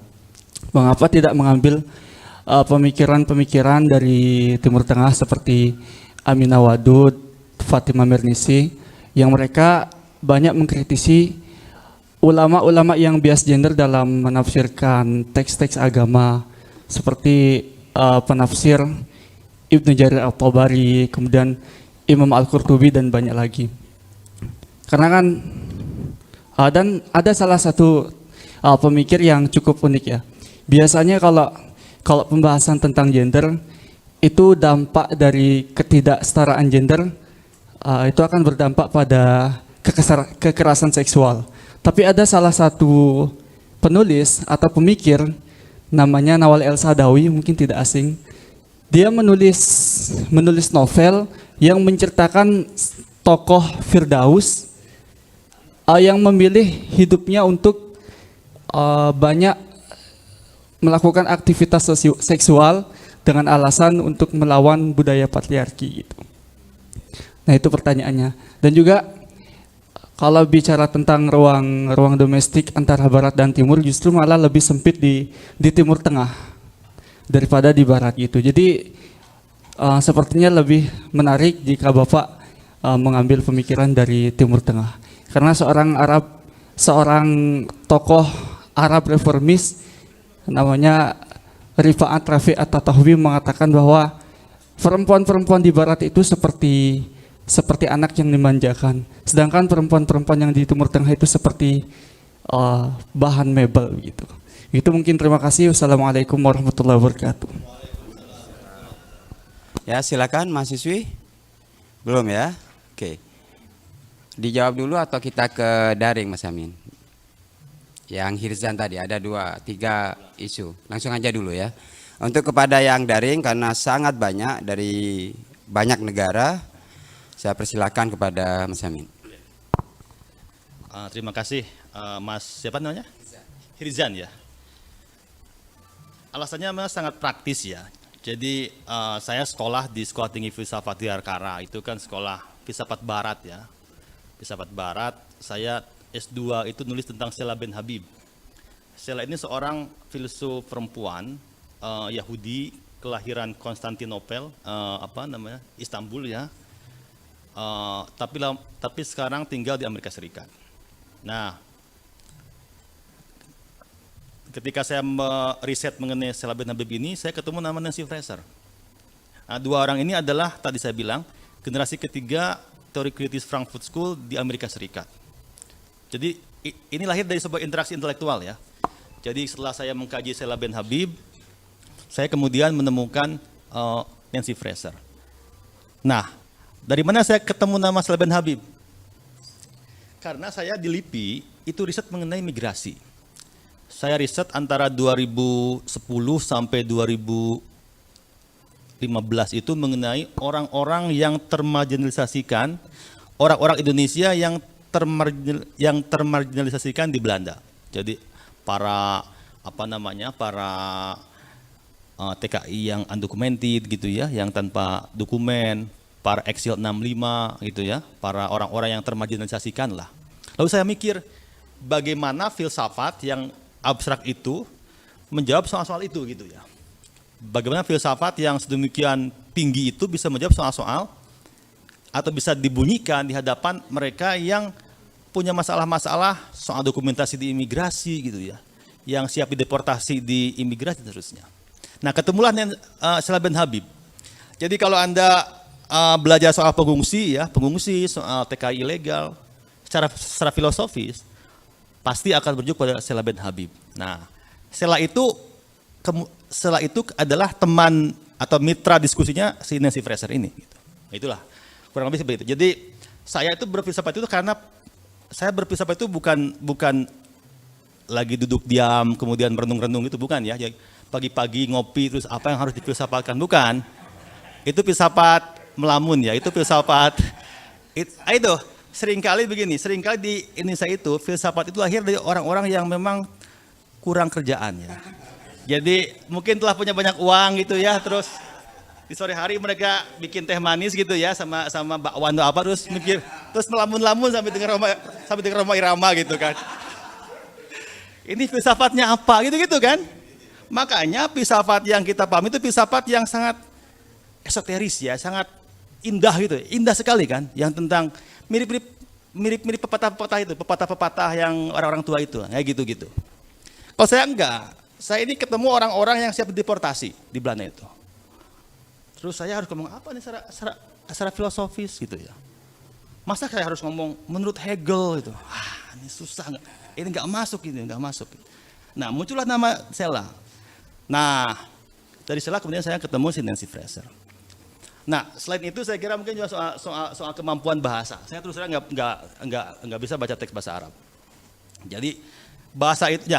Kenapa pula saya memilih filsuf Amerika Serikat, bukan filsuf Jerman atau bukan filsuf Perancis atau apa namanya? Ya itulah kalau Gajiban Perancis. Memang di STF itu orang harus membaca teks aslinya, teks. Jadi kalau Anda menulis tentang Hegel gitu ya harus dari teks bahasa Jerman. Kalau di teks bahasa Inggris ya dianggap terjemahan gitu ya. Pernah ada orang nulis tentang seorang filsuf Italia terkenal, Georgi Agamben ya, itu kan bahasa Italia ya, tapi udah terjemahkan dalam bahasa Inggris. Kurang begitu di ini ya, karena kok ada terjemahan gitu. Nah, saya langsung ke penulis yang dalam bahasa Inggris memang gitu. Karena kalau saya mengkaji filsuf Prancis atau Jerman, saya memang harus punya syarat bisa bahasa itu gitu. Kalau saya mau mengkaji filsafat Islam, itu minimal harus ngerti, kalau nggak Arab ya bahasa Persia. Itu pasti itu. Jadi jangan mengklaim ngerti filsafat Islam kalau nggak ngerti Arab atau Persia itu. Jadi itulah, jadi bahasa itu memang syarat ya. Jadi atau filsafat Cina gitu ya, Tiongkok, terus nggak bisa bahasa Mandarin ya, itu kan ya cuma klaim aja gitu. Makanya memang saya kemudian memilih ya karena saya hanya bisa bahasa asing bahasa Inggris, ya sudah saya memilih yang berbahasa teks bahasa Inggris gitu. Itu ya jawabannya. Semoga menjawab. Sambil menunggu mahasiswa bertanya, oh ada, oh ya, silakan. Oh ada yang perempuan. Silakan yang perempuan. Ladies first ya. Perempuan yang melawan ya. Kata ketua BEM kemarin. Ya silakan. Ya. Nama dan singkat ya.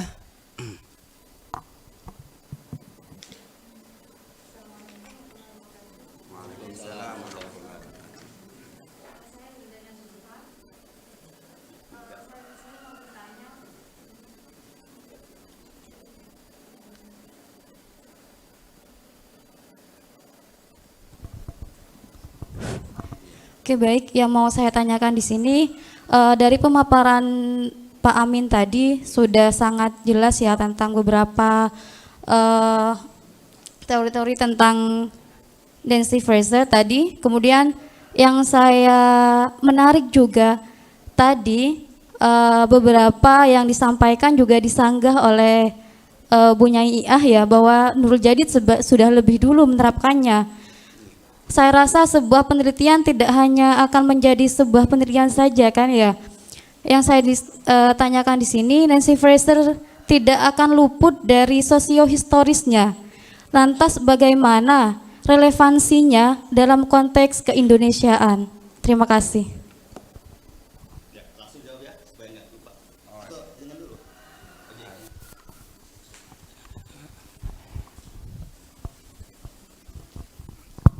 Terima kasih Pak Dr. Amin. Pak Sahidah dan teman-teman. Alhamdulillah saya mengapresiasi atas tulisan ini karena sebagaimana ditanyakan penanya yang pertama tadi, kenapa enggak mengkritisi Aminah Wadud dan seterusnya. Saya justru menganggap karena ini sebuah disertasi pasti harus mengangkat sesuatu yang orisinil ya. Jadi saya sangat mengapresiasi ini. Tapi kembali kepada pertanyaan sebagai katakanlah sebagai saya di sini pendengar ya. Saya melihat di sini yang ditulis oleh Nancy Fraser itu mengkritisi tentang feminisme dalam mainstreamnya, tentang klasik dan seterusnya. Kenapa kok terjebak ke itu aja, pemikiran tentang klasik, diskriminasi kelas dan seterusnya itu. Tapi dia lebih kepada kapitalisme dan masalah ekonomi. Yang saya tangkap itu ya, yang mungkin keterbatasan saya. Yang saya tangkap seperti itu. Tapi di satu sisi kalau kita memahami keseluruhan feminisme yang berkembang selama ini, kalau kita balik tadi yang disampaikan bahwasanya tentang feminisme ini akan menguntungkan strata tertentu, artinya untuk middle sama elit tidak ada masalah seperti itu kan. Tapi untuk kalangan yang bawah katakanlah seperti itu, mereka juga nggak akan meributkan ini ketika sibuk dengan mencari nafkah, anggap seperti itu ekonomi. Nah tapi ketika kita kembalikan kepada pemikiran awal tentang perdebatan ini, bagaimana pemandangan perspektif laki-laki dan perempuan. Kalau kita kembalikan, seandainya ini kita kembalikan kepada posisi tadi disampaikan bahwasanya di Barat dan di Timur Tengah itu yang lebih bermasalah seperti itu kan. Tapi kalau ini kita kembalikan utuh, ketika di Timur Tengah menganggap bahwasanya pencari nafkah itu murni pure hanya laki-laki dan perempuan tidak punya beban itu, maka otomatis kan beban kepengasuhan dan sebagainya itu tidak menjadi masalah bagi perempuan ketika dia dicukupi secara nafkah. Jadi ketika seperti ini yang diangkat, berarti masalah ekonomi apa yang harus diangkat? Kalau katakanlah masalah ekonomi sudah terselesaikan, berarti kan tidak ada ketidaksetaraan antara laki-laki dan perempuan karena semua melaksanakan kewajibannya secara baik-baik saja sehingga tidak menimbulkan masalah baru. Jadi ini seperti berputar-putar menurut saya. Ketika kita mengangkat ekonomi, kenyataannya perempuan memang dituntut itu untuk mencukupi keluarga, katakan seperti itu, harus turun tangan juga gitu. Tapi ketika ini dicukupi, artinya kan sebenarnya sama-sama tercukupi, artinya kalau tercukupi otomatis perempuan nggak perlu untuk menuntut hak dan seterusnya karena kepengasuhan dia terpenuhi juga karena nafkahnya sudah terpenuhi. Jadi mungkin itu yang bisa saya sampaikan karena di satu sisi Nancy Fraser ini mengangkat ekonomi, tapi di sisi lain kalau itu terselesaikan kemungkinan ada pemahaman yang sama yang tidak akan mengganggu ketidaksetaraan. Mungkin itu, makasih. Sebelum ke Pak Musyafi, saya persilakan untuk merespon dua isu yang disampaikan peserta. Saya ingin yang terakhir dulu ya, supaya ini. Itu juga menarik ya, jadi kalau misalkan suami telah mencukupi nafkahnya gitu ya, istri telah memenuhi kewajiban, lalu apa masalahnya gitu. Udah dikasih uang gitu ya, udah dikasih ini, udah dikasih rumah, mobil, istri udah mengasuh mengurus anak, apa masalahnya feminisme ini gitu kan. Nah tapi ternyata manusia itu tidak pernah puas ya. Jadi misalkan konsep me time itu ya, me time itu kan sekarang jadi satu ikon kan, me time. Jadi Fraser itu nanti baca di bab keempat di buku saya ya. Itu dia dan ini telah menjadi sebuah diskursus global ya mengenai, saya lupa ya. Jadi ada satu standar seseorang itu dikatakan dikatakan setara gitu ya, setara. Satu poinnya adalah misalkan sama-sama mempunyai hak terhadap waktu luang, gitu ya. Ini kelihatannya sepele ya. Jadi tadi kalau dikatakan ya sudahlah, sudah laki-laki sudah cukup, sudah mencukupi, perempuan sudah memenuhi. Nah, rupanya di balik itu kan ada masalah-masalah lain soal waktu luang. Nah, perempuan yang 24 jam di rumah itu memang cenderung nggak punya waktu luang, gitu ya. Ya habis sekali dari mulai bangun sampai tidur lagi itu ya habis ngurusi rumah gitu. Sementara laki-laki kan pulang dari kantor bisa mampir dulu ke kafe gitu ya, ngobrol-ngobrol dulu gitu-gitu. Itu adalah sebuah konsep yang serius itu. Sementara perempuan di rumah ada anaknya mau keluar kan digendoli gitu kan, gimana ini susah gitu. Nah hal seperti ini mungkin bagi perempuan yang merasa itu bukan suatu yang sifatnya mengganggu ya mungkin terima aja ya. Tapi bagi perempuan yang telah berpikir sampai level tadi, ini saya juga punya hak untuk menikmati waktu luang atau me time tadi itu ya, me time itu kan. Dia bisa keluar dengan teman-temannya, ngopi gitu kan sama bestie-bestinya itu ya, bestie perempuannya itu. Nah itu juga itu jadi ternyata rupanya di barat itu sudah sampai seperti itu gitu. Ketika perempuan tidak punya hak untuk healing ya, healing itu sebuah konsep loh, healing ya. Kan lagi musim healing itu ya. Healing itu artinya apa? Piknik lah gitu ya. Itu berarti dia belum setara. Gitu kan. Memang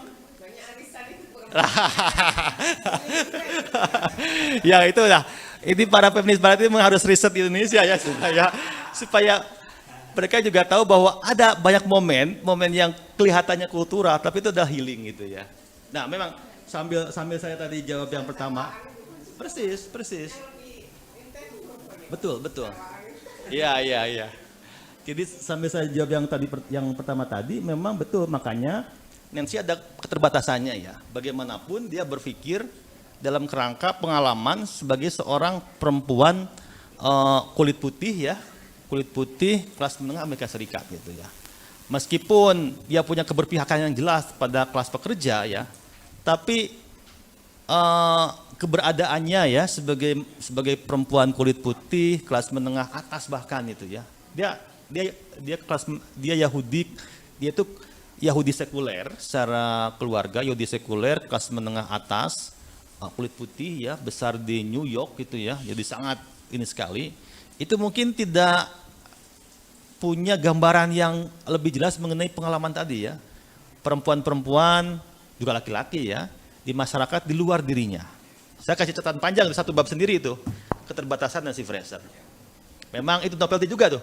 Kalau kita hanya memuji-muji seorang pemikir, itu kayak dukun. Jadi kasih hadiah, kasih tahlil pada itu, tapi nggak dicari kelemahannya. Nah makanya kalau S3 itu pasti, S3 lah ya, itu pasti kita harus menemukan apa kelemahan si pemikir ini. Dan itu bisa bertahun-tahun. Saya sampai tahun 2000 itu, ini orang nggak ada kelemahannya, apa gitu ya. Padahal kalau kita mau ujian itu pasti ditanya itu, apa kelemahannya si pemikir ini. Kalau Anda cuma memuji-muji orang ini, ya itu mah semua orang bisa itu. Nah saya nulis satu bab itu mengenai kelemahan Nancy Fraser itu. Nanti bisa dibaca langsung ya. Beli bukunya. Beli bukunya. Saya kira itu ya. Mungkin tadi mahasiswi karena Jina sudah jawab masih dengan Indonesia. Mungkin jauh lebih spesifik. Oh, misal relevan nggak dengan kasih dengan Python kira-kira? Relevan. Jadi relevansi yang paling jelas adalah visinya mengenai kesetaraan ekonomi sosial ekonomi ya. Jadi misalkan begini. Berbicara kebebasan atau kesetaraan gender kepada perempuan di Python gitu tadi ya, perempuan yang bekerja di sawah yang juga digunakan sebagai untuk tembakau, jagung atau apa tadi itu yang tadi dikabarkan Pak Saidah tadi di awal itu ya, yang laki-lakinya pakai jarit, naik motor, gendong anak itu.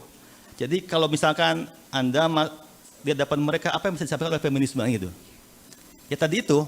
Jadi kalau bicara hanya wah ibu harus bebas nih secara bebas yang abstrak gitu kan, pasti mereka bingung kan, bebas itu apa gitu.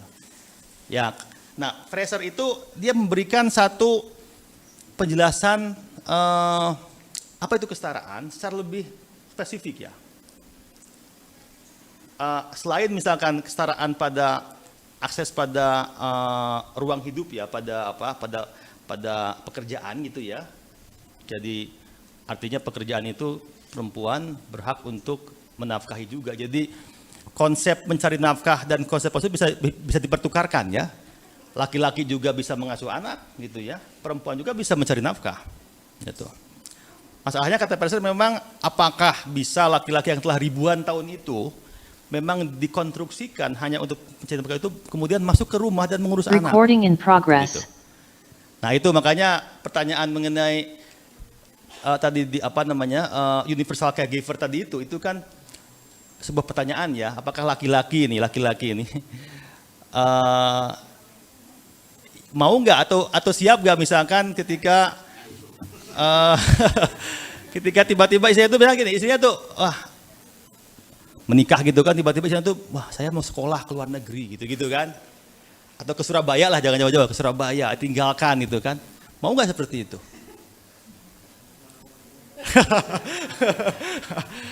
Ya kayak gitu-gitu itu kan susah.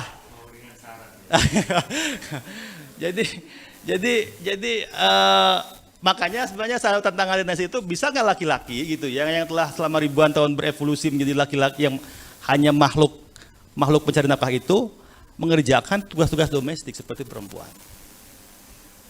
Bisa, tapi tentu dengan sebuah perjuangan yang sangat berat sekali. Jadi kalau perempuan memang telah dibentuk untuk secara kultural itu memang mengurusi ini ya, jadi bersih-bersih di rumah, beres-beres rumah gitu. Laki-laki itu enggak, itu mah kemproh kan. Kalau dan masyarakat pun memaklumi kalau rumah itu kotor, terus laki-laki semua, wah cowok biasa gitu-gitu. Tapi kalau perempuan kotor, wah udah rusak lah itu. Nah ini kan saya lagi riset mengenai itu. Saya kemarin diperkenankan untuk masuk ke asrama putri kan, rapi sekali. Alhamdulillah. Sama Gus-Gusnya saya diantar, bukan sendirian ya. Itu rapi sekali ya, bersih gitu.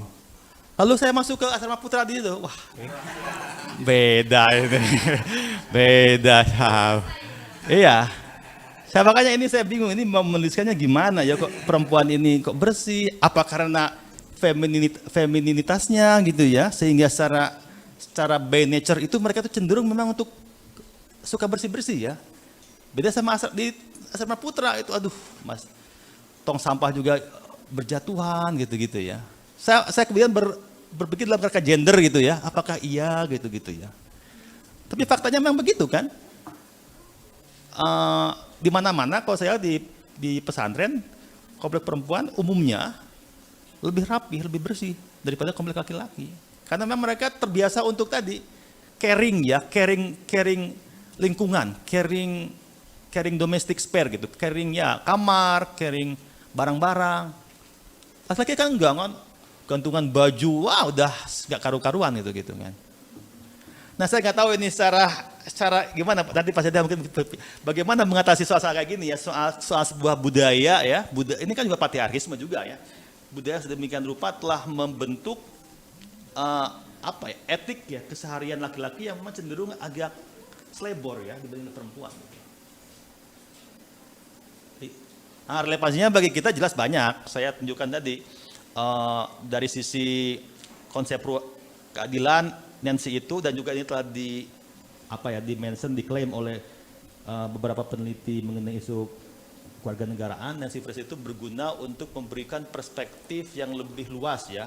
Jadi ada satu buku KITLV itu Belanda itu memberikan gambaran dari Nancy. Mereka secara eksplisit merujuk pada Nancy Fraser ya, ada 3 perspektif kewarganegaraan yang bisa diambil di Nancy Fraser. Juga ruang publik dan negara kesejahteraan itu luar biasa. Ya. Saya kira itu ya Pak Saida. Oke, sebelum ke penanya online ya, Pak Musafi singkat Pak ya. Online dulu. Yang online silakan sebelum saya membacakan pertanyaan saya tertulis dari Pak Hussein Fahasbu. Silakan. Ada yang tidak peserta online yang ingin bertanya secara langsung? Tadi sudah diberitahu ada 2 penanya online. Oke, sambil menunggu secara langsung saya bacakan nih Mas Amin. Ada pertanyaan dari peserta daring, yaitu Ustadz Hussein Fahasbu. Saya lisankan ya, kenapa dalam pemaparan narsum absen tentang bahasan soal kekerasan seksual dan pelecehan seksual pada perempuan? Apakah Nancy tidak memberikan perhatian ke bidang itu?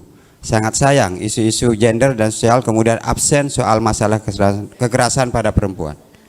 Dipersilakan. Oke, terima kasih kepada Ustadz Hussein Fahasbu ya. Nancy Fraser membahas soal itu, tapi memang minor ya. Karena fokus Nancy Fraser lebih pada isu-isu social injustice dalam pengertian yang luas ya. Jadi soal-soal ketimpangan ekonomi, soal-soal ketimpangan struktural gitu. Nah, ketika dia melihat ada ada masalah-masalah pelecehan seksual, itu dilihat dari sisi struktural. Dia mengangkat satu kasus begini. Ada satu kasus di Amerika Serikat sangat terkenal. Jadi kalau Anda, ini Pak Musafi pasti tahu harusnya ya. Itu isu di dalam ilmu hukum ya. Jadi waktu itu ada satu perempuan itu perempuan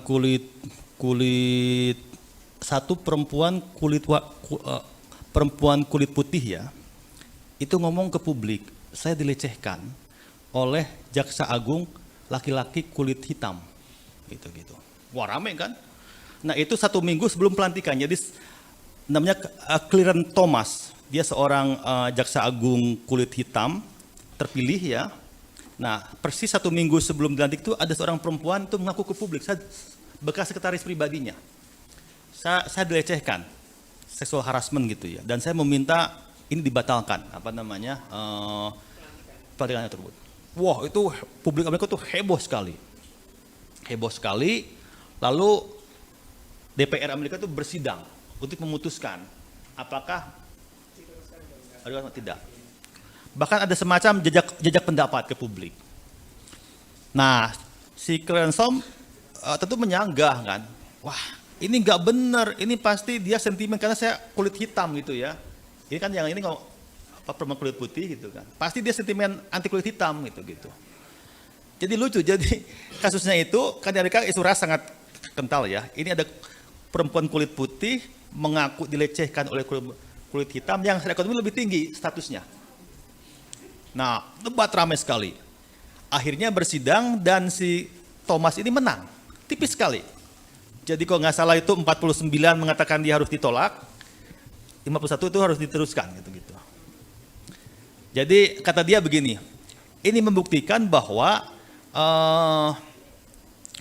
orang kulit hitam pun gitu ya, karena dia punya posisi sosial ekonomi yang lebih tinggi, dia bisa menggunakan itu untuk melindungi dirinya dari tadi kasus-kasus kayak tadi ya. Jadi masalahnya kata dia masalahnya bukan sekadar hitam atau putih, tapi juga soal kelas ekonomi itu. Jadi uang itu bisa membuat orang yang tadinya itu secara kultural dianggap rendah menjadi tinggi gitu ya. Kan kesannya kan kulit hitam itu lebih miskin gitu ya, kemudian kulit itu lebih kaya gitu. Nah dalam kasus ini enggak, kulit hitamnya ini seorang jaksa agung punya posisi dan ya tentu dia punya kekuasaan ya. Itu bisa memenangkan opini publik gitu ya. Jadi intinya apa? Intinya ini soal power, soal kekuasaan. Jadi makanya yang harus dikritik itu adalah soal bagaimana kuasa itu disalahgunakan. Jadi bukan soal laki-laki atau perempuan ya. Perempuan pun kalau misalkan dia punya power gitu ya, ya bisa melakukan itu terhadap perempuan lain yang lebih rendah, yang lebih lemah gitu. Nah jadi Nancy itu lebih punya intensi, lebih punya lebih punya fokus pada isu-isu bagaimana struktur itu mempengaruhi tindakan sosial gitu, daripada sekadar soal kulit hitam, kulit putih atau tadi soal mayoritas dan mayoritas gitu. Karena apa? Karena minoritas pun gitu ya, itu kan secara kultural ya, tapi kalau secara ekonomi dia mayoritas pun bisa melakukan sebuah tindakan yang bersifat tidak adil gitu. Memang dia jadi sangat ini ya, menjadi sangat deterministik ya, memang cenderung deterministik karena menempatkan kelas sebagai pokok gitu daripada yang lain-lain gitu. Demikian kurang lebih ya, semoga menjawab. Oke, tinggal satu penanya secara daring, mungkin Ibu Irina mau bertanya kepada Bapak enggak? Ya, istrinya ada di Australia ya. Saya tanya langsung saja. Oh ya, ada yang langsung saja, mau tanya langsung aja ya. Silakan peserta yang lain secara daring, tinggal, ya. Oh, kalau tidak ada, oke, saya. Dipersilakan siapa? Oh ya, ada Duratul Hikmah. Oh ya, Silakan Duratul Hikmah. Ada Pak Sofyan, ada saya. Ini siapa dulu nggih? Ya. Ya, silakan. Nama dan pertanyaan singkat padat. Disilakan. Baik, saya dulu ya Pak ya. Terima Ya. kasih atas kesediaan waktunya. Baru saja saya membaca tulisan Bapak Amin Mutakir tentang feminisme sebagai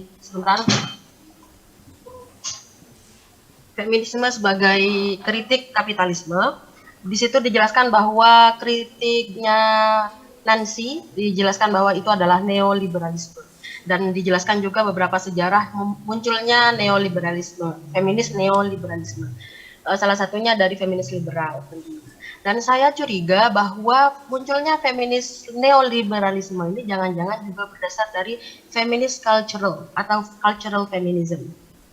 Di 2010 dulu ada isu tentang cultural feminism yang dimunculkan oleh Carol Gilligan kalau tidak salah, dan saya mengangkat tema tersebut sebagai tugas akhir saya dulu di 2010. Dan di situ memunculkan si Gilligan memunculkan bahwa sebenarnya kekuatan perempuan itu tidak perlu berkuar-kuar untuk mendapatkan jabatan yang sama atau level yang sama dengan laki-laki, akan tetapi sisi femininnya dari perempuan itu merupakan sebuah kekuatan dari perempuan sendiri. Salah satu yang saya ambil contoh di situ ada perempuan Jawa, di mana dia punya kekuatan penting di samping suami sebagai istri, dan juga sebagai peran-peran perempuan di Jawa itu sebagai peacemaker salah satunya, kemudian juga caregiver sebagaimana yang disampaikan oleh Bapak Amin tadi. Dan itu kecurigaan saya sih Pak, saya ingin bertanya langsung kepada Bapak sebagai narasumber, jangan-jangan seperti itu neoliberalisme ini juga berasal, atau munculnya neoliberalisme ini berasal dari cultural feminism. Terima kasih, itu saja. Assalamualaikum. Terima kasih, pertanyaan menarik. Jadi feminin itu adalah kekuatan. Betul sekali Bu Duratul Hikmah ya. Ya, jadi persis ketika saya S2 pun saya melakukan kritik pada Carol Gilligan ini. Jadi kalau Anda nanti belajar feminisme, itu akan ketemu seorang psikolog perempuan namanya Carol Gilligan. Wah, terkenal sekali itu teori perkembangan moral ya. Nah, itu memang cenderung dipahami secara kultural. Jadi itu esensialistik. Jadi artinya begini, seolah-olah kesannya seolah-olah perempuan itu memang punya karakteristik diri yang berbeda gitu ya, itu saja. Dan itu memang sudah itu sesuatu yang harus kita terima sebagai sebuah fakta gitu ya. Nah, memang persis dari sinilah muncul satu interpretasi lebih lanjut bahwa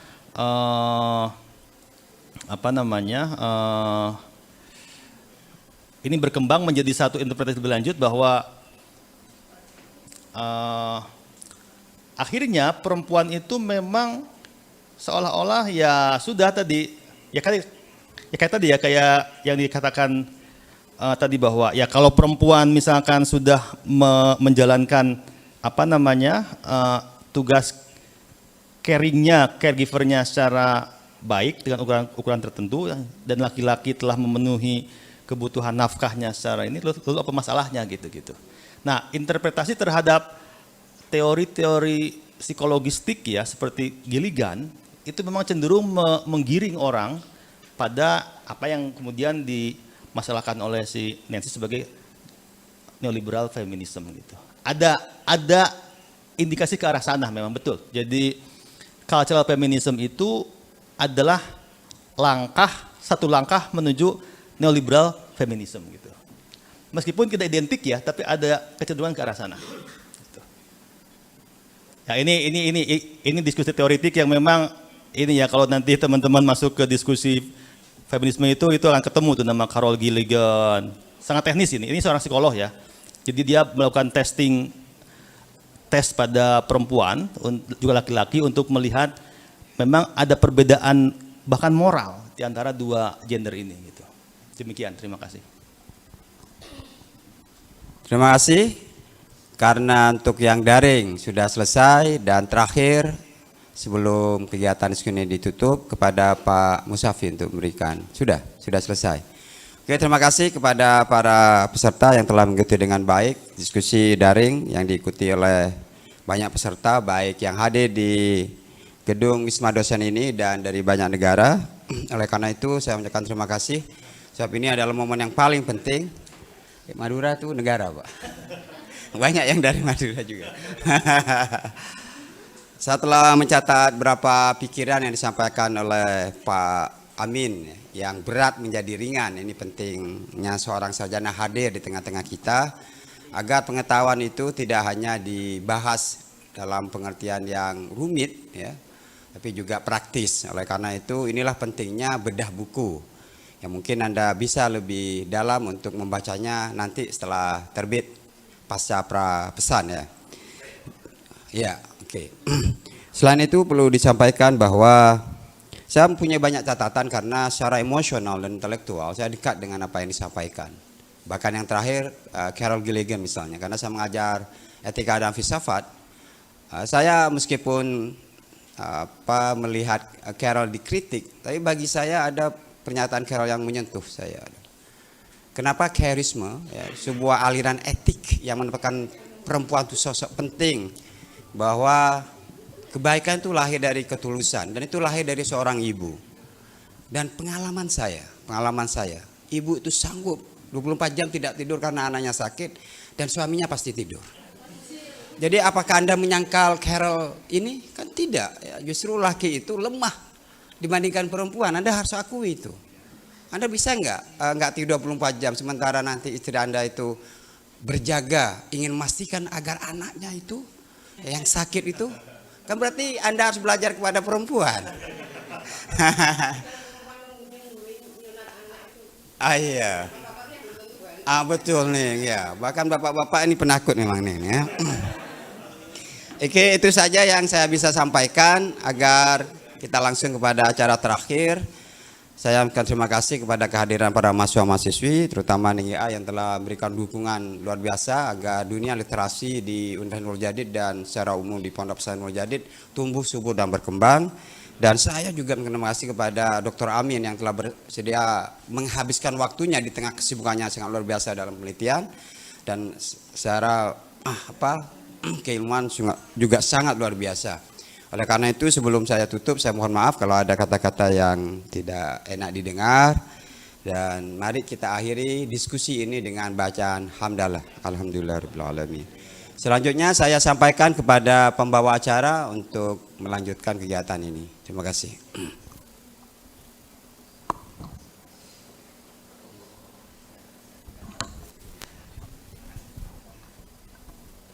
Terima kasih kepada penyaji atas paparannya yang sangat luar biasa. Baik, bagi peserta online, kami ucapkan terima kasih atas perhatiannya. Mungkin sudah bisa mengakhiri Zoom meeting kali ini dan selamat beraktivitas kembali. Kami lanjut live kami. Acara selanjutnya yakni pemberian door prize spesial kepada para peserta yang telah berani bertanya, kepada Mas Hirzan dan Mbak siapa? Wildana Zulfa. Kami persilahkan maju ke depan.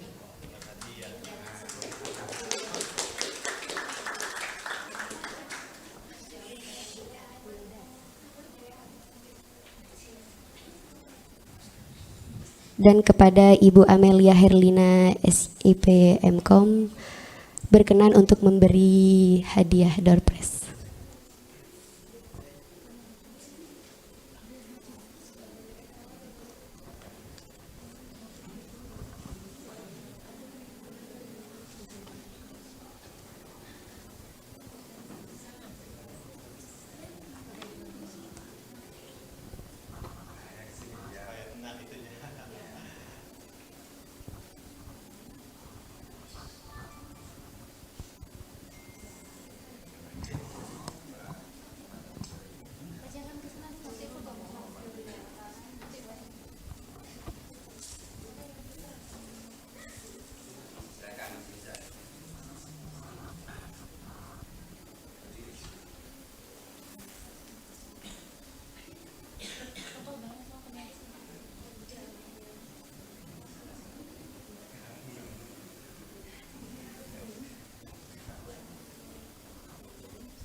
Selanjutnya pemberian cindera mata kepada penyaji, kepada Kepala Perpustakaan Universitas Nurul Jadid, Ibu Amelia Herlina, kami persilahkan untuk memberikan cindera mata.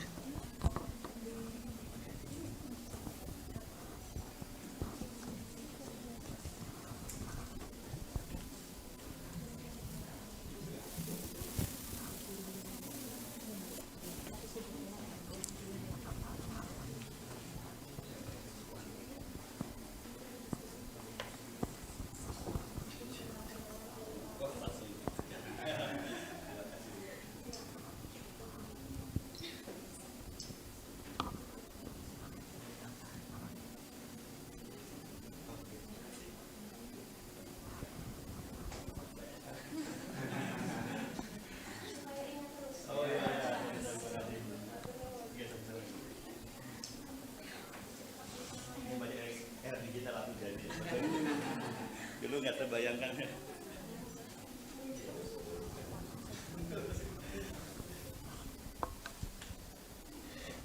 Terima kasih hadirin yang berbahagia.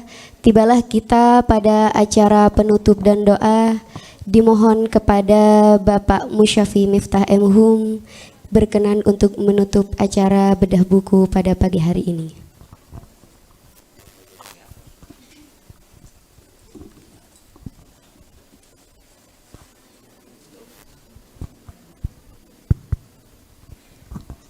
Baik, Assalamualaikum warahmatullahi wabarakatuh.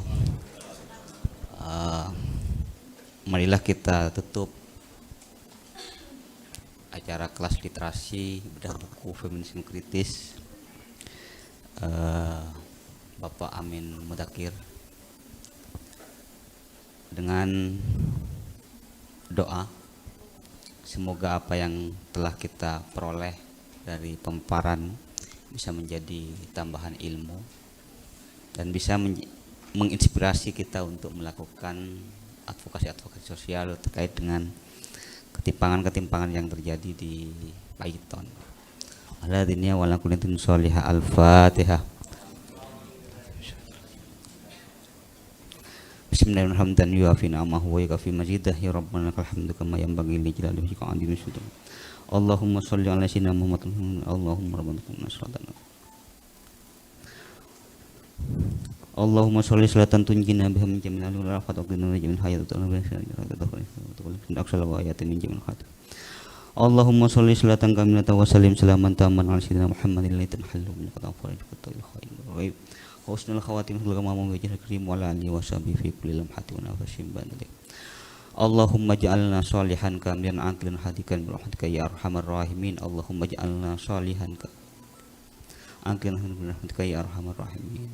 Allahumma afshih lisanahu. Allahumma afshih lisanana bi qiraatil Qur'an wal hadis. Allahumma afshih lisanana bi qiraatil Qur'an wal hadis. Wa kitab al-sunnah wal jamaah nahdiyah wa kitab al-sunnah wal nahdiyah. Allahumma yassir wa tu'assir bi tamamil khair rabbana atina fid dunya hasanah wa fil akhirati hasanah wa qina adzabannar. Subhana rabbika rabbil izzati wa salamun alhamdulillahi rabbil alamin. Al-Fatihah.